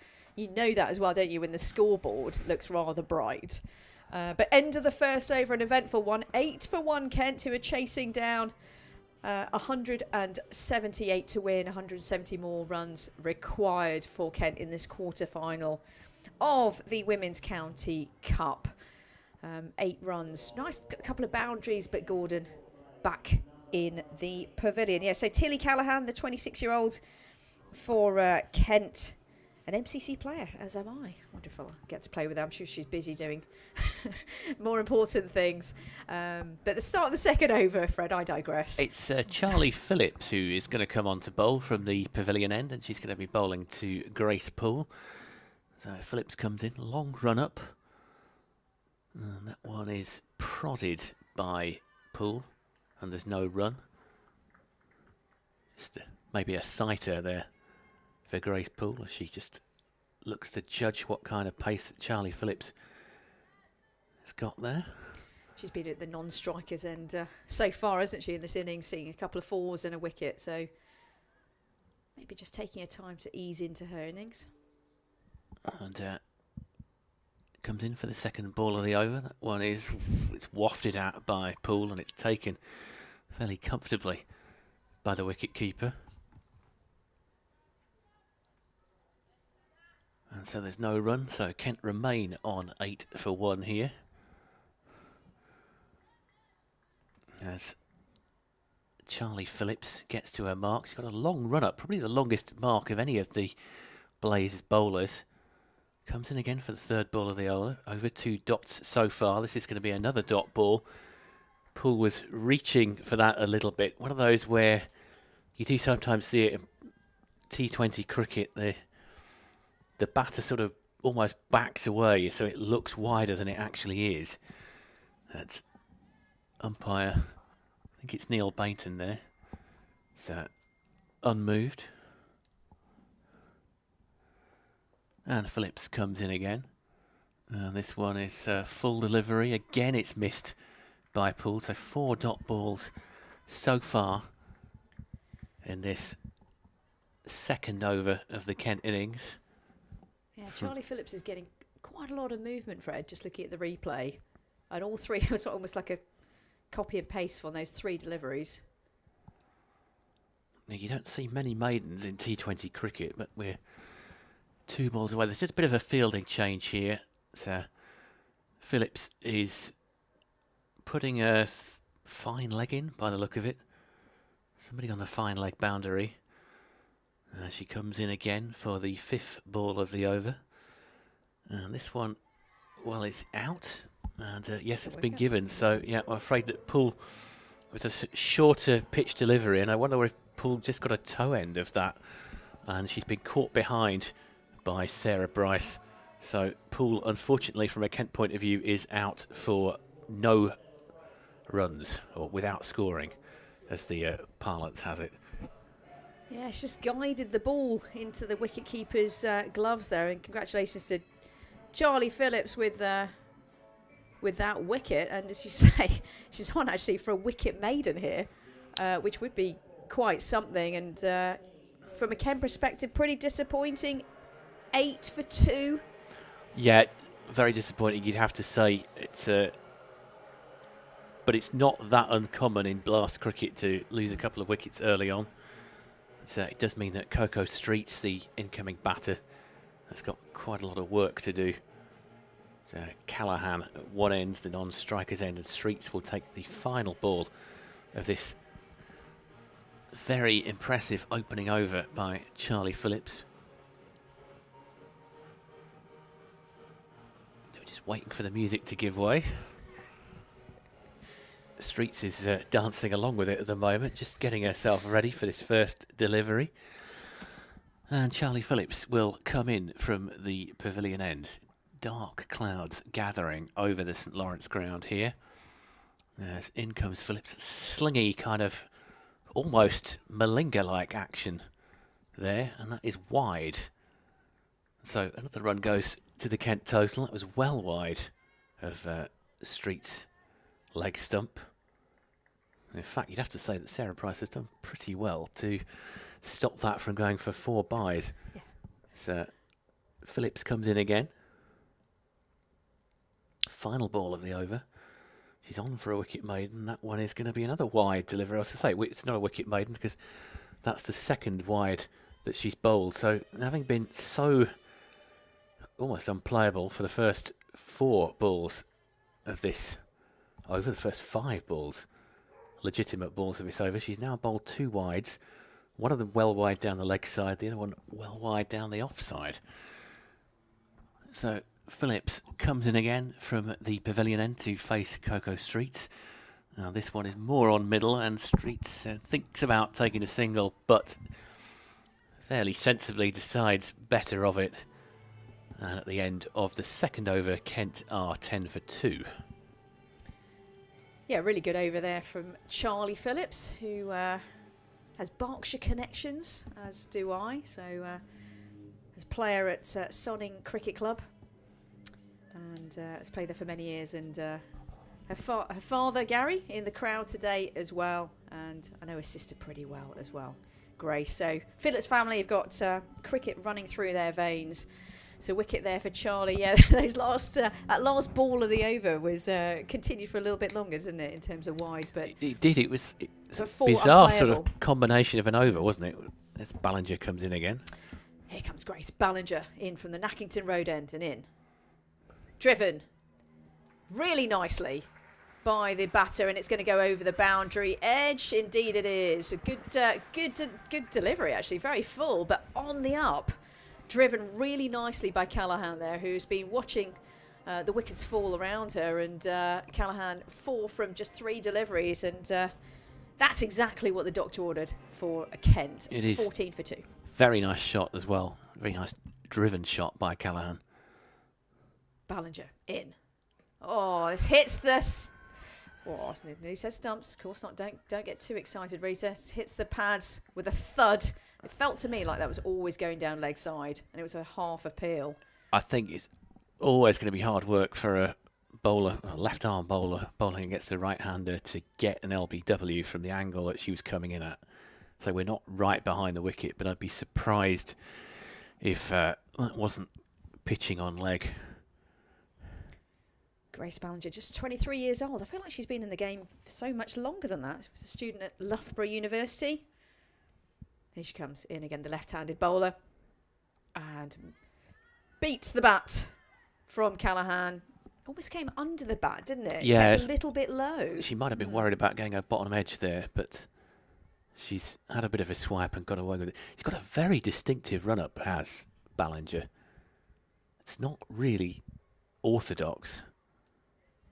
Almost like a rocking motion as she runs in. Indeed. Tall bowler. Fast pace as well to Callaghan in. And another swipe from Callaghan. There's an appeal for a potential caught behind. Well, it's a bit half-hearted from the bowler. Posthumous appeal, I would say. It was probably only a couple of seconds, but it seemed like a very long time between the moment that she delivered the ball and the moment that she kind of went up for it. The only reason I hesitated slightly there was because I was looking at the square leg umpire and he put his arm up for a second, but I think it was just a gesture for something else. But it Ballinger in and bowls Callaghan. The middle stump is all wonky and beautiful ball there, pitched on the off stump area and came back in with a lovely drift, and the middle stump well and truly moved. And Callaghan, after that beautiful drive, actually, it was just too full a delivery maybe to drive in that sense, and yet another wicket. And the Blaze have got 3 wickets now. Kent, they are in a bit of trouble here, 14-4-3. Well, yes, they are, and there's no need to appeal for that one because that absolutely castled Callaghan. It's Ballinger just getting it through, and Kent now find themselves, as you say, in a bit of bother. 14-for-3. So remember, if you go back to the Blaze innings, they were 10-for-2 at one point. They recovered pretty well, but there is a lot on the shoulders of Barnfather and Streets here, neither of whom have got off the mark yet.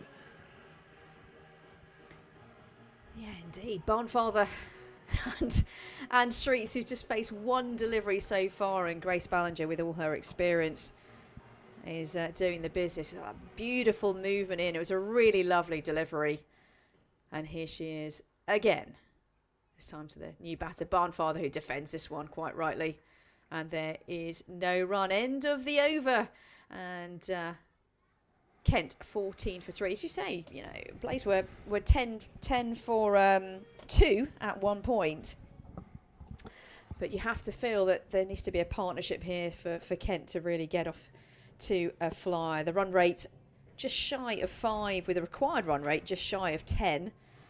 No panic so far, but you want to keep the runs flowing, and the wickets need to stop as well. But just 3 overs into this game, into this innings rather, so far. Kent 14-for-3.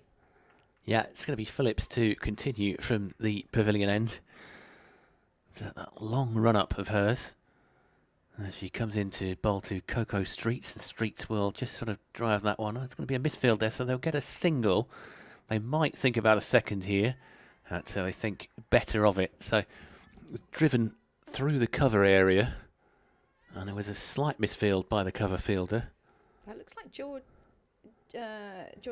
Elwes, actually. So, might be Georgia Elwes, yes. It's a bit disappointed in herself. But it is over the used wickets as well, and you know, when you're fielding in that area, I don't want. I'm sure she doesn't want any excuses, but there is a bobbling nature to the ball there, and if you're fielding there, you've got to be careful. As Phillips comes in for the second ball of the over, and this one will be a dot ball. Barnfather just prods that towards the leg side, and there is no run taken. Fred, you know this ground awfully well, and I like to think I know it a little bit. But we talk about the slope at Lords, etc. But this slope here is 12 foot and very predominant, isn't it? From the manual scoreboard end to yes, the cafe. Lords is for tourists, really. So here comes Phillips, and that might get some runs for Barnfather. It might. Well, I thought for a second it was going to elude the fielder on the boundary there. So third man-ish. think you'd say. But yes, you're right. It is pronounced. It's just one of those things. It doesn't. I actually did it on Strava, believe it or not. I thought it was 10 feet rather than 8. But sorry, 10 feet rather than 12. But I'm prepared to say it's not necessarily that accurate. As here comes Phillips again. That's a fuller length ball of an attempted Yorker, and that is going to get Coco Street a boundary. 4 runs steered down to the offside boundary, almost a square cut, if you like. What an excellent stroke. It was. I'm trying to work out what kind of stroke it was. It was sort of fuller, and she's just steered that one down to the boundary with so much pace on it that the fielder didn't really have a chance. Now Phillips coming in for the 5th ball of the over. Streets to face, and Streets is hit on the pad or the toe, going down the leg side, so no appeal, but no run either.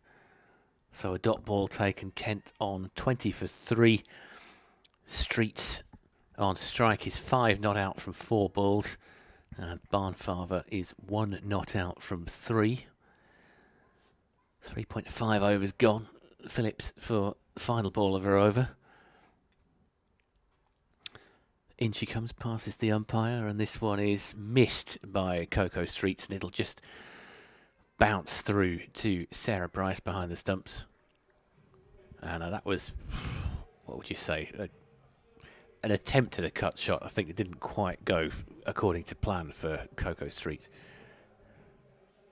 Yeah, it wasn't quite the width. And in fact, looking at the replay especially, didn't quite get her feet in the right place. You know, cricket's I think a pretty simple game, but in theory, it execute all the more difficult. But if you get your feet in the right place to square cut it, nice firm base, then that cut stroke would have been in order, but didn't quite get her feet in the right place. But nonetheless, a dot ball. 20 for 3 now, so a little bit of a regroup for Kent, and much needed. And Grace Ballinger continues, as you imagine, after they're getting 2 wickets so far in this innings. Here she is in. Oh, this was a bit too close to the batter to cut. All dry for that matter, but goes through to the keeper. Barnfather on strike. They've got to be careful here. There's a beautiful amount of movement here from Grace Ballinger, who starts her run up super wide. Like you said, slightly unconventional. It's very unusual. And as you mentioned, the angle that she comes in from, it's almost like an 11 o'clock. It reminds me of Ollie Robinson in his run up as well. Very much the side. Ballinger in and driven really nicely by the Kent batter Barnfather, and driven for 4. That was a really nice stroke. Hit it on the up and dissected the fielders there. 4 more to the total, 24 for 3. And there's a nice round of applause here from a decent crowd, you'd say. I guess there's maybe a couple of hundred in. So all the more impressive because it is not a very nice day here by any stretch of the imagination. Yeah, indeed. So, Ballinger continues down the slope. What she's going to bowl this time? Is it going to be a full delivery like the one before? In. Full. But just pushed into the onside to mid on, and there's no run. Barnfather 5 from 6 and Streets 5 from 5. So, you can almost say that they're both on an even keel in terms of the partnership here.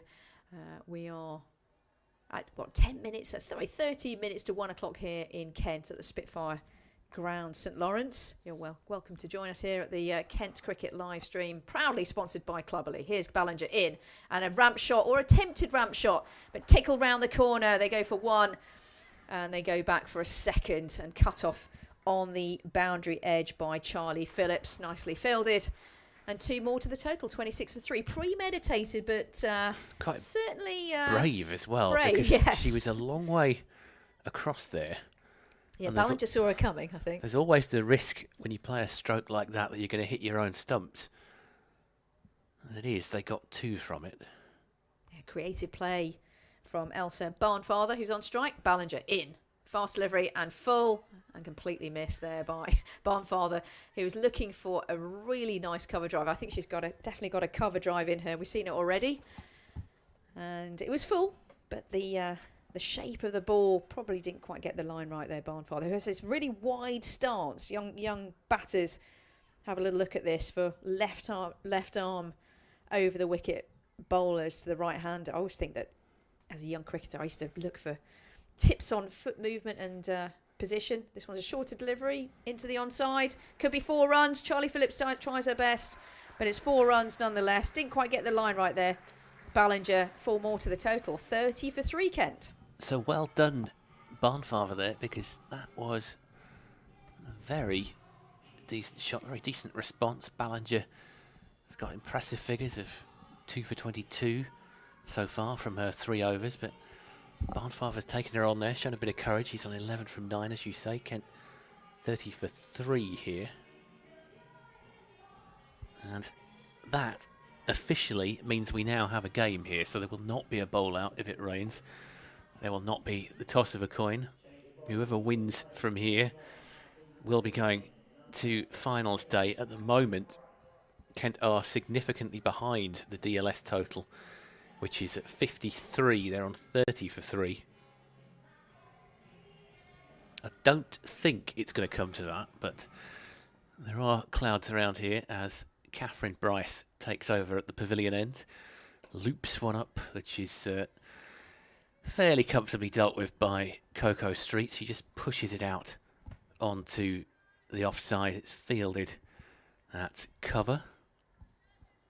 And Bryce returns. Short run up to medium pace, perhaps. It's whacked away down the offside. It's going to get caught. It's going to go for 4, is it? Yes, it's 4 runs for Coco Street. One of those shots where when it left the bat, there were 2 fielders converging on it, but neither of them was able to get close enough. And so Street moves on to 9 not out from 7. And there's just a little bit of a partnership building here. Partnership of 20 so far between these two, which is exactly what Kent needed. As Catherine Bryce comes in to bowl from the pavilion end. That one is slightly wider, and that's going to be a dot ball. Street just tried to cut that one, but it went straight to the fielder at cover.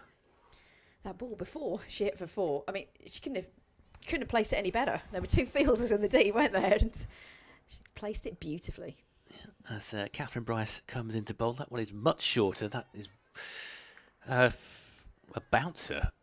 And I'm pausing slightly because I thought that was going to take her head off for a second, but Neil Bainton, the umpire, just sort of signalling that's 1 for the over.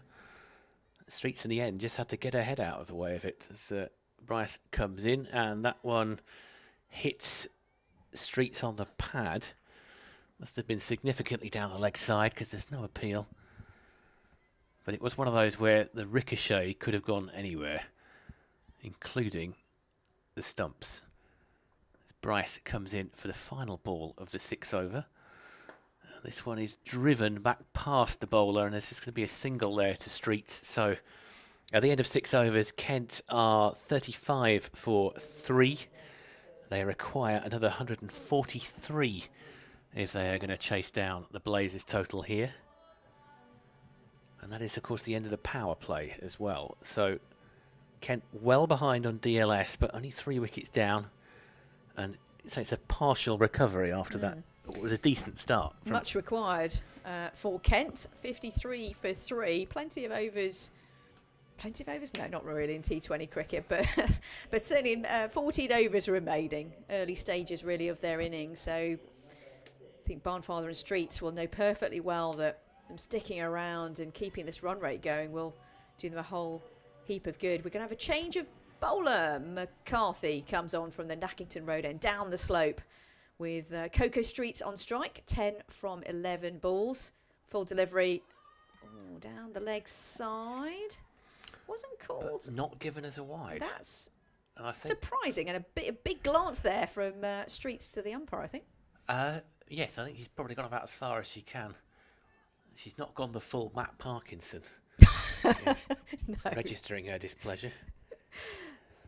No, not the full distance. He had some fun yesterday. Here comes McCarthy in. And a premeditated stroke. And that was a very dangerous stroke in many respects. Came to a offside, did Streets, looking to ramp it. Missed the ball. The ball missed the stumps as well. But I think McCarthy probably saw her coming. Well, it was like that one in the previous over, wasn't it? When it did go for 4, but this time she's not made contact. It's getting a bit brighter here in Canterbury. I'll whisper that.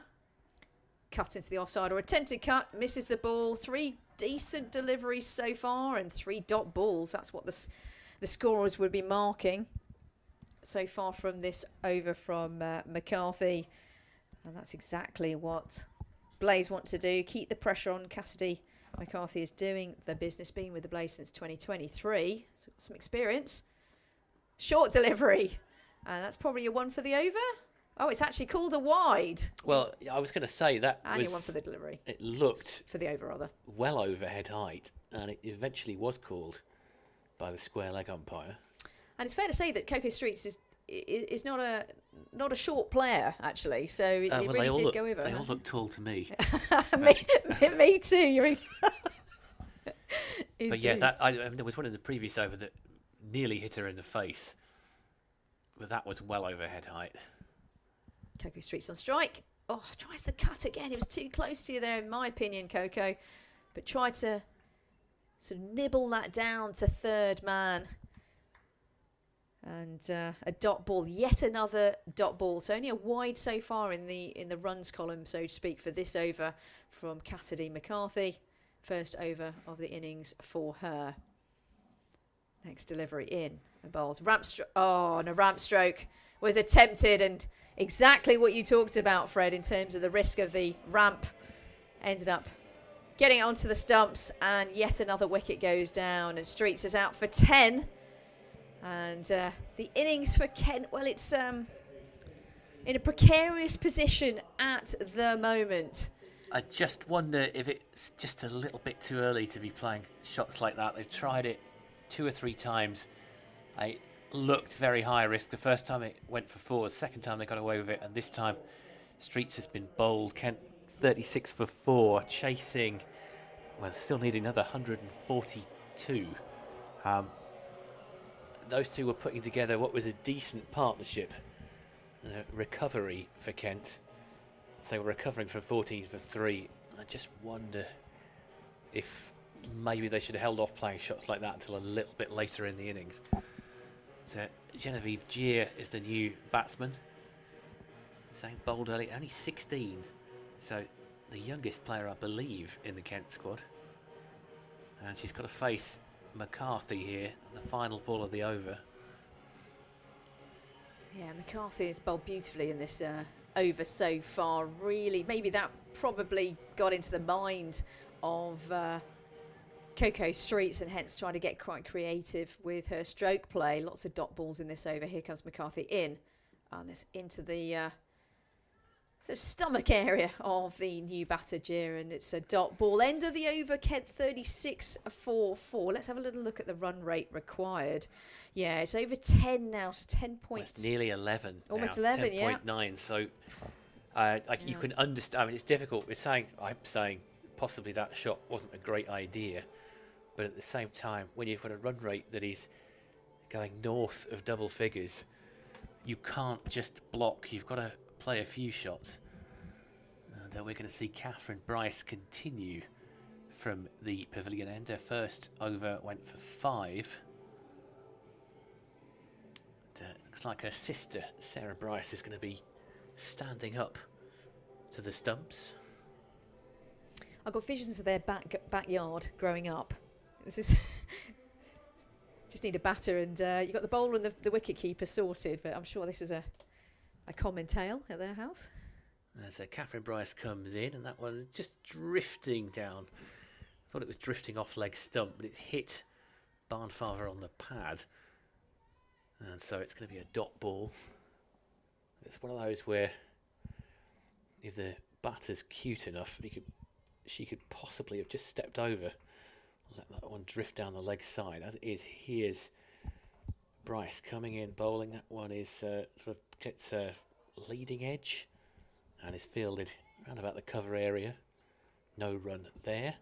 So 2 dot balls to start this 8th over.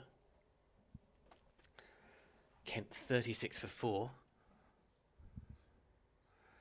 Bryce comes in, and that one is swiped towards the leg side boundary. It's going to be fielded on the boundary. They'll just get 1 there.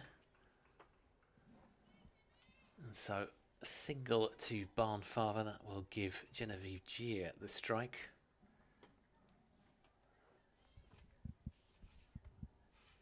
Kent move to 37 for 4. Here's Catherine Bryce comes in, bowls right-handed. That's a sort of looping delivery, possibly a bit on the leg side. I think leg buys are going to be signalled by Neil Bainton there, and they are. So that's a leg buy to the total, moving Kent to 38 for 4. Bryce just losing her line a little bit there. So Barnfather, who is on a runner ball 12 at the moment, will take the next delivery. And this one is a shorter pitch. That's just about going to get away with that, is Barnfather. It wasn't a very controlled shot. It was short pitch delivery wide of off stump. She kind of fished for it a little bit, but it just bounced between two fielders. It's like a wedge stroke I played in golf. It was in the air a long time, wasn't it? It was, yes. As Bryce comes in for the final ball of the over, that one is fuller, and that one has bowled Genevieve Gier. So I'm afraid to say that Genevieve Gier has gone without troubling the scorers. Looks like she's been bowled leg stump, I believe, and that will drop Kent to 39 for 5. And at the risk of stating the blindingly obvious, it's going to be a very tall order from here. Yeah, in cricket we never give up hope, do we? But we certainly, from a Kent perspective, it's not looking great. 39 for 5. Barnfather, well, it all hinges on her now, really, doesn't it? Molly Davis is coming in to provide support.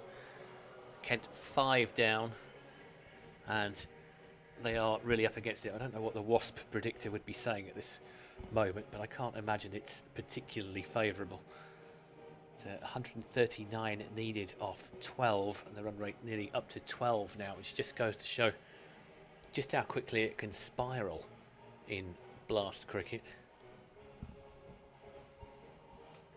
But it's disappointing for Kent as well, because they've been so keen to show that they could compete with Tier 1 opponents, and they've done that pretty well up until now, but it's a risk of getting away from them here. As Barnfather faces that one, 13 not out. That's a dot ball. It's McCarthy bowling at the Nackington Road end. Yeah, I mean, the bowling's been intense, I'd say, you know, line and length stuff, but the odd ball there to be hit for sure. Some creative strokes being played, which maybe have been a bit early. But see if the rebuild starts.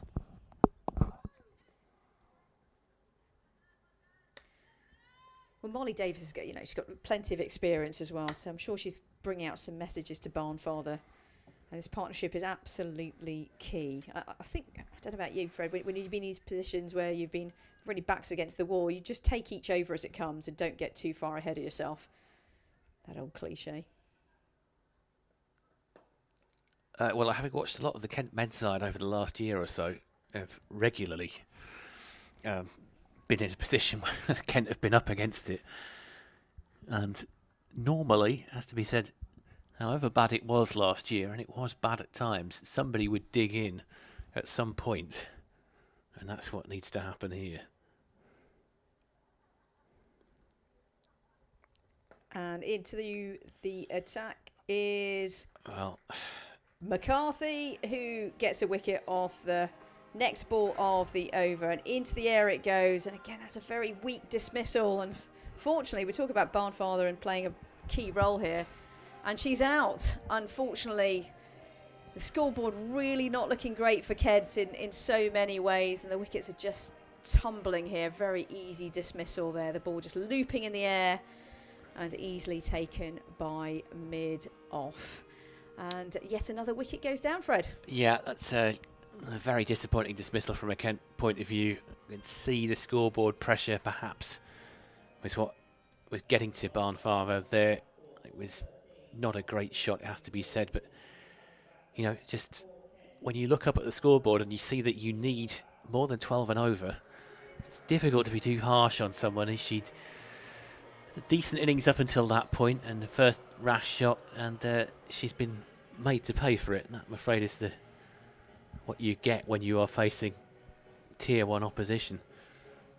Yeah, the intensity just continues, and Zina Bilal, the teenager, is at the wicket now. What can she do with the scoreboard? By the way, I'll give you some blast fixtures that are coming up for here at the Spitfire Ground, St Lawrence, very shortly. Plenty of cricket here in Canterbury.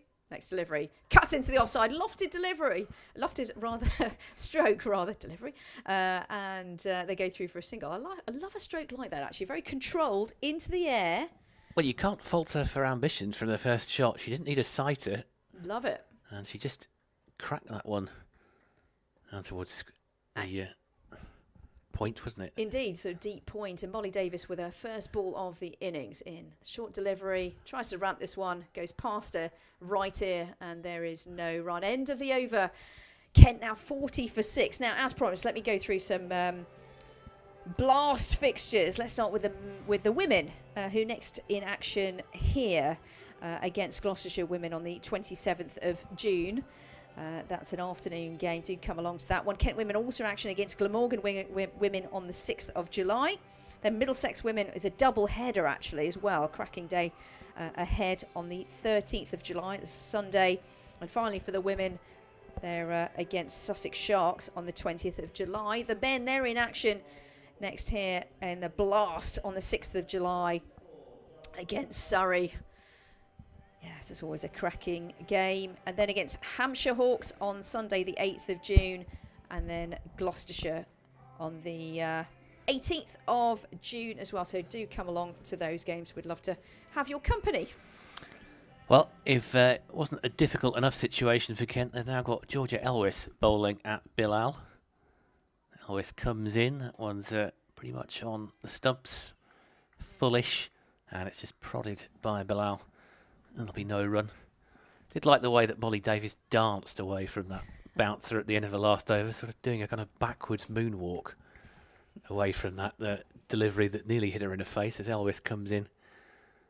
And that one will be knocked down the leg side for a single for Bilal. That'll put Molly Davis on strike. She wasn't phased by that short ball at all, was she, in that No, previous over? It was tried to ramp it. Quite an interesting response as Elwis comes in, bowling to Davis. That one is pretty much on middle, and Davis just prods that one back down the stumps, and there's no run. So just the one from the 3 balls of the over so far from Elvis.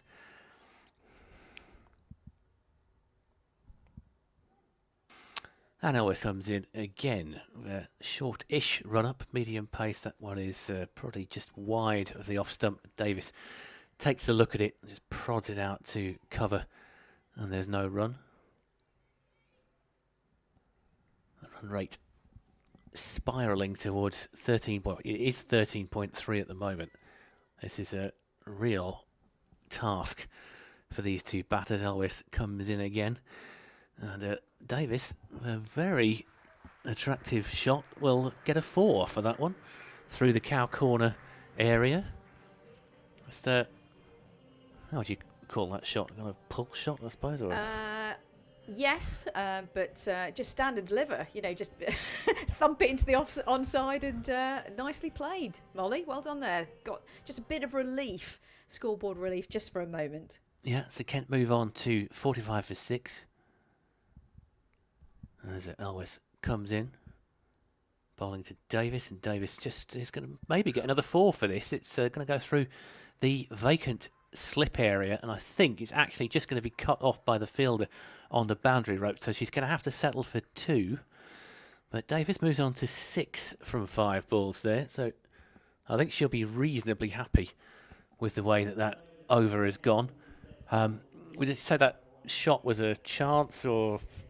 Not a chance, but definitely a genuine edge. I think even a slip fielder might have found that quite difficult to pick up. But yeah, one of those annoying ones for the bowler. You know, you've got a big, thick edge, and but the batter knows that she's got away with it a little bit. Right, the new over from McCarthy, who continues from the Nackington Road end, and Bilal on strike. And certainly the aggression's there, nicely Nice shot selection there for Bilal, but didn't quite middle it, and it went straight to cover, no run. Yeah, I'm not sure how I described that Molly Davis stroke, but certainly there was conviction in it, and that's much required here for Kent. 47 for 6 now. McCarthy in. Full delivery, and just about dug out, really, by Bilal, who's trying to be aggressive on every single ball, really, and quite rightly, with the run rate now well over 13. Actually, must have got a bit of bat on that, perhaps, because there was no hint of an appeal from the Blaze fielders. 131 runs to get with 58 balls. McCarthy in full delivery, and this one's pushed straight back to the bowler. No, really nice bowling here. Really good line and length, really jagging into Bilal, who's using any width to throw her hands through it, so she'll know full well that she gets a chance with a bit of width. I think Bilal will be trying to throw her arms through it, whether down the onside or offside. McCarthy continues. Next ball. Oh, dug out very well there from Zina Bilal. Wow, that was a nice delivery there. Yeah, she did well not to fall over, to be honest. It sort of arrowing at her feet, and you could see her sort of skip into the air just about, as you say, managed to dig it out. Cassidy McCarthy starts a run up in. And lovely stroke, but straight to the fielder at cover. Skipped down the wicket, did Bilal. And a really nice catch there from Georgia Elwes. That was absolutely motoring at her, but at head height. And Bilal is absolutely gutted. She middled that completely. It was actually a decent stroke. If that literally had been half a metre either side of Georgia Elwes, that would have been at least a boundary, but it wasn't to be. And another wicket falls down, the 7th of the Kent innings. It is not looking good for Kent. The winner of this game, just to remind everyone, you know, this is the quarter-final, so the winner of this game will be into the finals day of the Women's County Cup, which is on Monday the 26th, finals day, down in Taunton. It's not looking good for Kent, Fred. No, I think we can say with a reasonable degree of certainty that it's going to be the Blaze who are going to be at finals day. Now, you wouldn't back the final 3 batters to make the 100 and, well, they need 131 from this point if they're going to get through to finals day with 9.1 overs remaining. That would be an absolute miracle if they pulled it off from here. Well, it could happen. McCarthy in. This one's tucked down to third man, and they go through for a single. Nicely played there by Gorham, who gets herself off the mark, and a really nice over there. Would have been a wicket maiden, that famous wicket maiden, but a single off the last ball of the over. McCarthy's figures are looking absolutely sublime. 3 wickets for just 3 runs off her 3 overs. I was just about to say you can't get much better than that. I mean, people would nitpick me for that comment, but pretty much 3 for 3. I don't think you can get much better than that. It's extremely unlikely that you would. I mean, you could take a hat-trick, couldn't you? So I suppose from that point of view, you could, if you were being very pedantic, which I know cricket is a kind of natural home for pedants, but I think you'd have to be pretty harsh. That's it. It's going to be Elwes to continue. Her first over went for 7. Bowls from the pavilion end. Comes in off a medium run-up, and that one is going to be steered, well, sort of round about the point area, backward point area. There's going to be no run there for Gorham. We're really at the point where Kent want to try and avoid it being too embarrassing, I think, at this stage. Just try and get some runs together. You're probably not going to win it from here, but you don't want to see it in the books that you've lost by 100 or more. And you want to see it at the distance, don't you, as well? Very much. By the way, Cassidy McCarthy, in her 2024 season, played 12 games and got 5 wickets, and she got 3 today. Well, that's highly impressive. As a shot there from Molly Davis is going to get Kent 1 here. There's a slight misfield to deep mid-wicket, and that brings up the 50 for Kent, so they'll be relieved that they've got that far at least. There's a smattering of applause here. So Elvis will come in from the pavilion end for the 4th ball of the over. And that one's going to go down the leg side. That's going to be a wide, and it's going to be 4 wides, is it? Or is the fielder going to cut it off just at the rope? Yes, she does. So they'll come back for 2 there. 2 wides. That'll just make the figures look slightly better. I mean, the other thing that you have to say, it's something I'll touch on after this delivery from Elvis, as she comes into bowl to Gorham. And Gorham misses that one. It's collected by Sarah Price behind the stumps. I'm just going to say, Kent, for Tier 2 sides, they really are up against it, against Tier 1 sides. Take the example of Surrey. Surrey have got a first team, they've got a second team, they've got an academy. And so that's basically 3 sets of players that will get selected before the Tier 2 counties can come into it. As Elvis comes in, that one is just steered. It's going to get a single for Gorham. Fielder comes in from the boundary to pick it up just on the sort of mid-on area. Kent move to 54 for 7. So it's not by any stretch of the imagination a level playing field. It's professional versus amateur here. As Elvis comes in, and Davis again towards the deep mid-wicket area. They've got a single for this. I will have to break away fairly shortly to do an update for Radio Kent. So I'll leave Rita in charge while that happens. Just at the end of that over, though, Kent 55 for 7 after 12, needing another 123 to win. Yes, we talk about climbing mountains potentially, and not metaphorically, that is, in cricket, and this is very much one of those for Kent. And I think we're seeing maybe the difference here between Tier 2 and Tier 1, and that depth of experience, but also quality as well. But Kent have got a job here, as you say. I think good point, Fred, about just making sure that there's a respectful response to that 177 scoreline. Right, new bowler, Davis on strike, and Groves from the Nackington Road end in. Bit of spin. Down the leg side, this will be a wide any day of the week in this format, and indeed it is. I am not an umpire, as you know, but, well, you might not know, and I was calling that. Groves continues trying to get a line and length right here. And decent line and length on that one to Davies. He joined us here in Canterbury. It's got a little bit brighter, thankfully. So it did get really gloomy earlier. We got a little bit worried, but I think we should be okay to finish this game off. Groves again, leg spin. Oh, beats her. Lovely delivery, lovely flighted delivery. And 3 balls so far. And the last 2 certainly on the money and giving Molly Davis something to think about here. The next one, far more flighted. Tempting Davis. But it goes out to mid-wicket and there is no run. There's absolutely no pressure relief here for Kent. 7 wickets down. They don't want to give away any more wickets, that's for sure. 56 for 7, 178 to win. Next ball comes in. Shorter delivery and down leg side. And unfortunately for Kent, hit the fielder. But it's a misfield. So they take a single. I think that was Grace Ballinger with a slight fumble. And they go through for a single. 1 more to the total, 57 for 7. Gorham now on strike.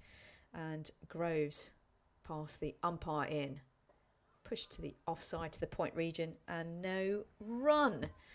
You're joining us for the Vitality T20 Women's County Cup quarter-final. Yes, the winner of today's game will go to finals day in Taunton, to the county ground. There's a bit of a change of field now. We've got a short third man.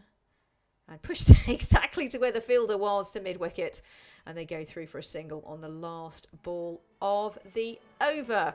58 for 7. We have just 7 overs remaining for Kent. 122 win with 42 balls remaining with 3 wickets in hand. To say it's an uphill task will be an understatement, but I'm sure Kent will wanting to do a decent job here. Lots of young players and in the Kent squad.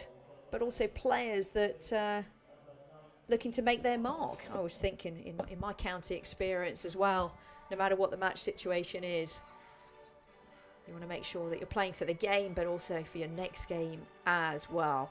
Right then, from the pavilion end, Charlie Phillips comes back into the attack. The Berkshire women as well. Place I know quite well. Right, Gorham on strike. In. Charlie Phillips. And this is tucked into the onside. They go through for a nice easy single. I think these two are playing a decent game so far, just pushing the ball around. Gorham on 5 from 8 deliveries and Davis on 9.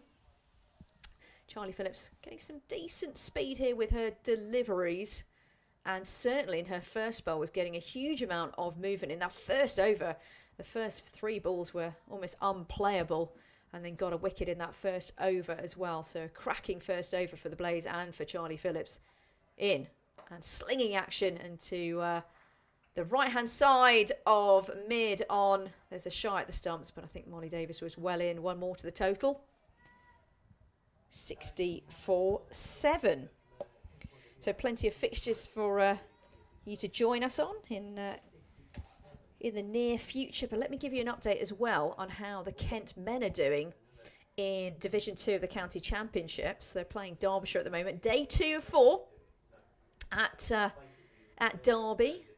I'll tell you the scoreline in a moment. Charlie Phillips with a Yorker, an absolutely brilliant Yorker there, but really well dug out by Gorham, who dug that out really nicely. Those ones sort of dip on you. And Sydney Gorham did rather well there. Yes, Derbyshire, 483 for 4, so certainly tough going for Kent at the moment. Jewel on a double ton, 210 not out at the moment. Charlie Phillips in and beats the batter Gorham, and there is no run. Tried to run that down to third man, but missed that one. And also Centurion Madsen as well. So a double Centurion and a Centurion for Derbyshire. So Kent looking for wickets quite desperately there. They want to get the pads on and get batting as soon as. And here comes Charlie Phillips with 19 on her back. In from the pavilion end, in and bowls. Down the leg side and will be a wide. And umpire Neil Bainton with a pretty easy decision. Unfortunately, anything down leg side. Unfortunately for a bowler's perspective. For a moment then I was a bowler. Gosh, my teammates will be surprised at that. As a batter, you know anything down leg pretty much is going to be a wide. Here comes the next delivery. Phillips to Gorham. 61 for 7. Kent. Driven, but straight to the fielder, Elwes. And there is no run. So hard going here. Just 2 runs so far with the bat from the over and a wide as well. And Kent need a whole heap more than that. 117 to win from 37 deliveries. Phillips so far 1 for 11 are her figures here in Canterbury. And it looks like they're going to be going to finals day on Monday the 26th.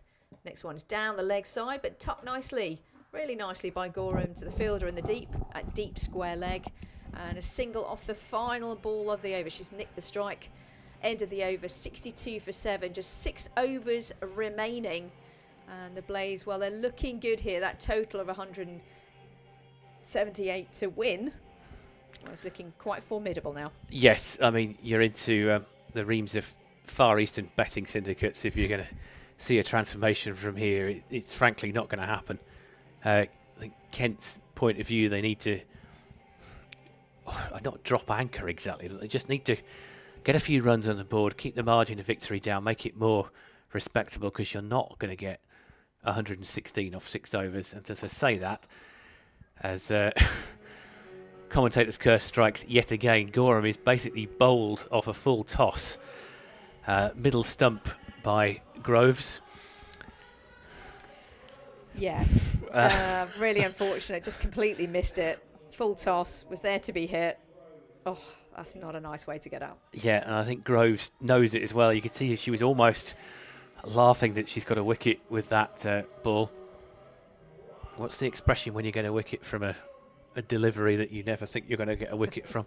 I'm not sure that's broadcastable. It's, yeah, it was an interesting shot, an interesting delivery, and Kent find themselves on 62 for 8 with the skipper, Megan Belt, walking to the crease. Well, you can never be 100% sure. I think Megan Belt is on a bit of a hiding to nothing here. She was speaking before at the start of the season about how Kent wanted to prove that they were worthy of Tier 1 status. Certainly a lot of, fairly bruised feelings when the franchise was awarded to Surrey. And I think today was a chance for them to state their case, and it's not really happened with the bat. The ball not too bad. Cut into the offside. And a bit of a misfield. They go through for a single. I think that's a great point. It was an opportunity today. I think the game is gone, but look, I'm normally the optimist, and Rita the optimist is hardly my nickname, but I think that we know what's probably going to happen here. But playing for pride, Kent here got an opportunity to at least see out the innings, and this one's defended by Davis for no run. I think seeing out the overs is absolutely key. But Belt, she'll know with all her experience that I want to keep these Blaze fielders busy. And this one's up in the air. It's probably a catch on. And dropped, would you believe it, by Georgie Boyce at mid-off. That was in the air and age, and I think she will be hugely disappointed with that one. Whereas Molly Davis will be absolutely delighted. This one tries to be driven into the offside, but no run. It's fair to say that was not what Davis wanted in that previous ball. Well, I wonder. She probably can't believe that she's still there. No, I don't think she can. It was almost vertical. It was one of those where she almost had too much time to think about it. A lifeline for Davis and Kent. Driven, but missed completely in the end there by the batter Belt, and there is no run. Well, that should have been a wicket in that over, and I think if I was the bowler, I'd be a little bit annoyed. In fact, it should have been any day of the week, but it's not going to change the outcome of the game, and Davis survives. It's not. If you're Molly Davis, when you've had a life like that, I'll be honest, it was a great feeling when I played cricket. Someone drops you, yeah. Especially when they drop you like that. You think, well, if nothing else happens today, I've had a life here, and it's going to be Davis who's on strike. 5 overs remaining here. A mere 114 runs needed for victory. And it's going to be Phillips who's going to complete her 4-over spell here. So Phillips coming in from the pavilion end, bowling to Davis. That one is a full delivery, but Davis manages to get enough on it to get it down towards the deep mid-wicket area where it'll give her a single. So Megan Belt, the skipper, will take the strike.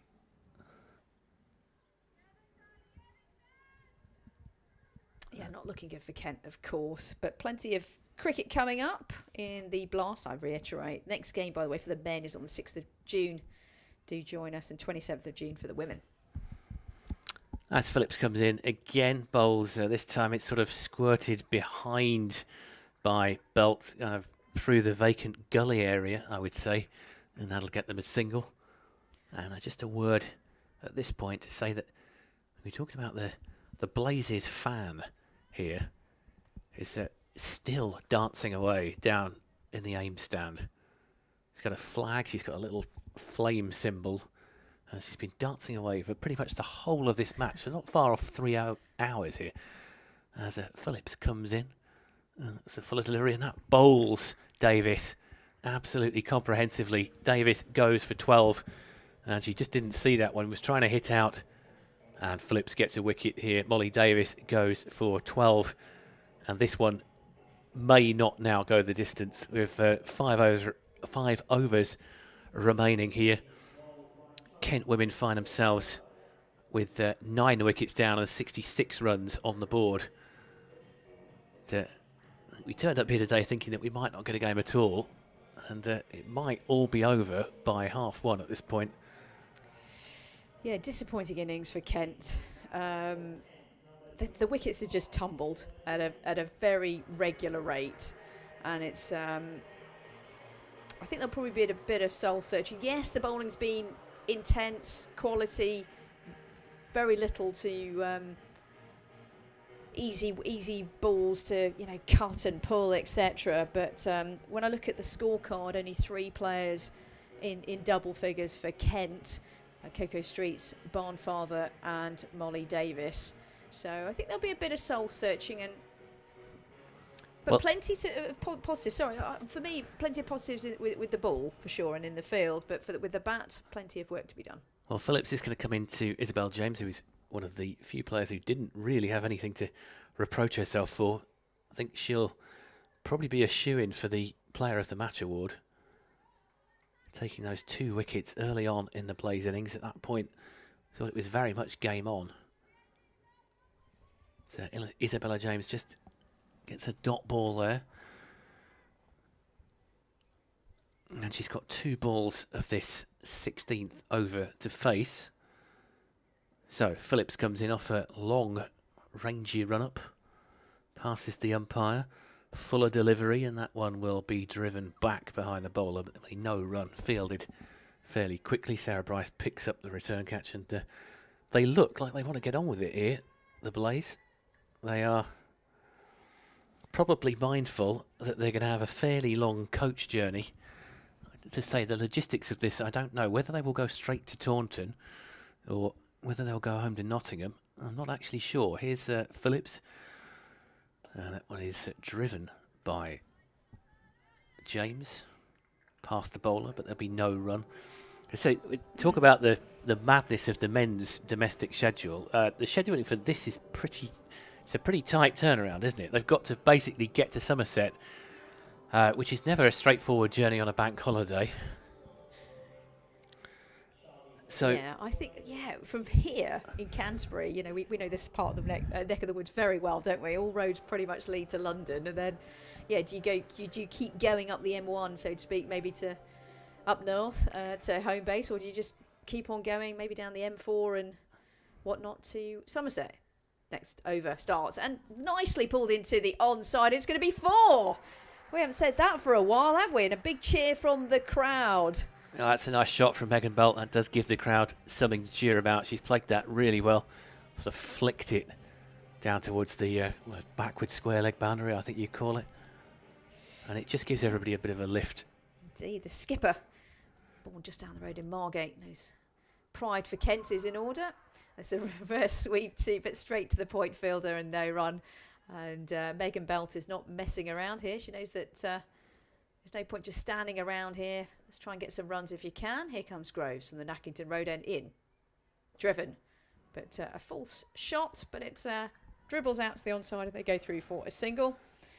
And James now on strike. Yeah, who would be your player of the match, well, Fred? I think if you're talking overall, I don't think you can really look beyond Sarah Bryce, because without Sarah Bryce's innings, this becomes a completely different contest. I think from a Kent point of view, you're looking at James, who's facing now, who just for a while really gave Kent reason to hope. With those 2 wickets that she took, I think 4 overs for 22 runs as well, they were really impressive figures. Groves in, lofted, flighted delivery, almost like a full toss from the spinner. And no run, I completely agree. I think Sarah Bryce's innings was really great to watch. Really aggressive. Yes, rode her luck a fair amount, but those runs played a massive part in that innings.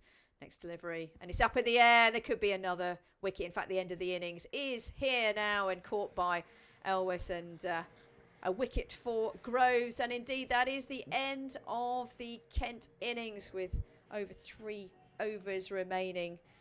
And it's all finished with a bit of a whimper, unfortunately. Lots of wickets tumbling for the Kent batters. Always a tough task, wasn't it, coming into today in this quarterfinals game to really put up a fight against Tier 1 opposition that's been very established for many years.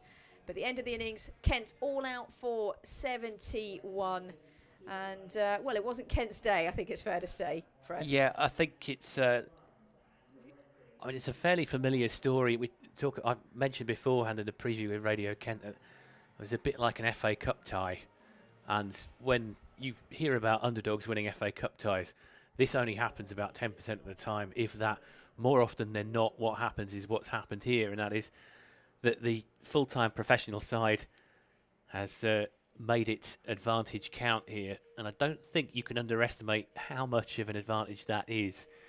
I've been talking to a number of players, been watching Surrey a few times this season for the ECB, and pretty much everybody across the board has said that the increased professionalism this year in the women's game is making a real difference already. The scores are higher, and it makes it more and more difficult for a side that's in Tier 2, as Kent are, where they're essentially amateur players who have jobs. They cannot train to the same degree, so it's always going to be asking them a lot. But having said that, I think they'll have liked to have got a bit nearer than they actually did. Yeah, in the end, Kent have, or put it another way, the Blaze have won by 106 runs, and there are handshakes all round between the players, the coaching staff, as well as the umpires as well. But wasn't to be for Kent this afternoon. And let's go through the bowling figures for Blaze. 3 wickets for McCarthy. Cassie McCarthy, I thought she bowled beautifully well, actually. Real pressure from the Nackington Road end. And those wickets just kept tumbling for Kent. In terms of the other bowlers that have played a big part today, there were 2 wickets apiece for Grace Ballinger, Charlie Phillips and Josie Groves as well. Probably, Josie Groves with just 2 for 10 runs, and Charlie Phillips 2 for 14, and Ballinger 2 for 22. All 3 did the job, and in fact, I think all the bowlers did the job and the business quite a lot there. Kept it very, very tight. In terms of the batters for Kent, I don't think that will be proving to be pretty reading. Just 3 batters into double figures, Coco Streets and Barnfather. I think when they were in, felt like a little bit of hope, didn't there? They were hitting the ball around. There was back-to-back boundaries along the way as well. And Molly Davis, the wicket-keeper for Kent, with 12 as well. But all out for 71 here at Canterbury. Yeah, just I suppose my final thought on it is that it was just one of those things. I think 1 or 2 of the batters probably will wish they'd played a different shot. But again, you're just putting people into a position where really chasing 170 odd, that's difficult enough at the best of times. You wouldn't see that many professional men's sides chase that down in a Vitality Blast game here. He's asking a lot for an amateur side to do that against full-time pros. I think they'll be very happy with the way that they bowled initially, even if they did let it get away from them. And they'll be thinking about what would have happened if they got Sarah Bryce just a bit earlier. Indeed. We thank you for your company this afternoon and morning as well here in Canterbury for the Vitality T20 Women's County Cup quarter-final. So Blaze go on into finals day, and that will be on Monday the 26th of May, as you say. Bank holiday traffic. Do they go straight there from Canterbury to Taunton? I probably would. But we'll have to leave that up to the logistics team for the Blaze. And they look pretty good today. Comfortable victory here by 106 runs. In Kent, they go on. They're next in action on the 8th of June in the Vitality Blast League 2 fixtures. That's against Middlesex at Radlett. And as I said earlier on, the next home game for the Kent women will be on the 27th of June here against Gloucestershire women. Any final thoughts, Fred? Thanks for your company this afternoon.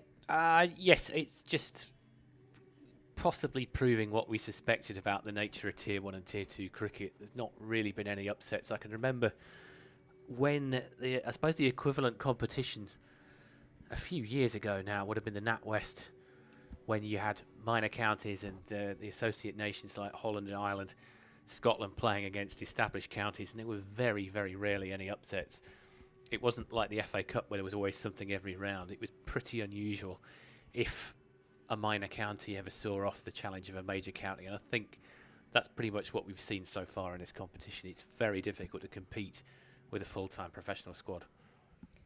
Indeed, but good experience for some of the young players, for Kent especially. Well, thank you so much for your company here on the Kent Cricket live stream, proudly sponsored by Cluberly. We really appreciate your company, and we'll be back soon for more coverage of Kent Cricket.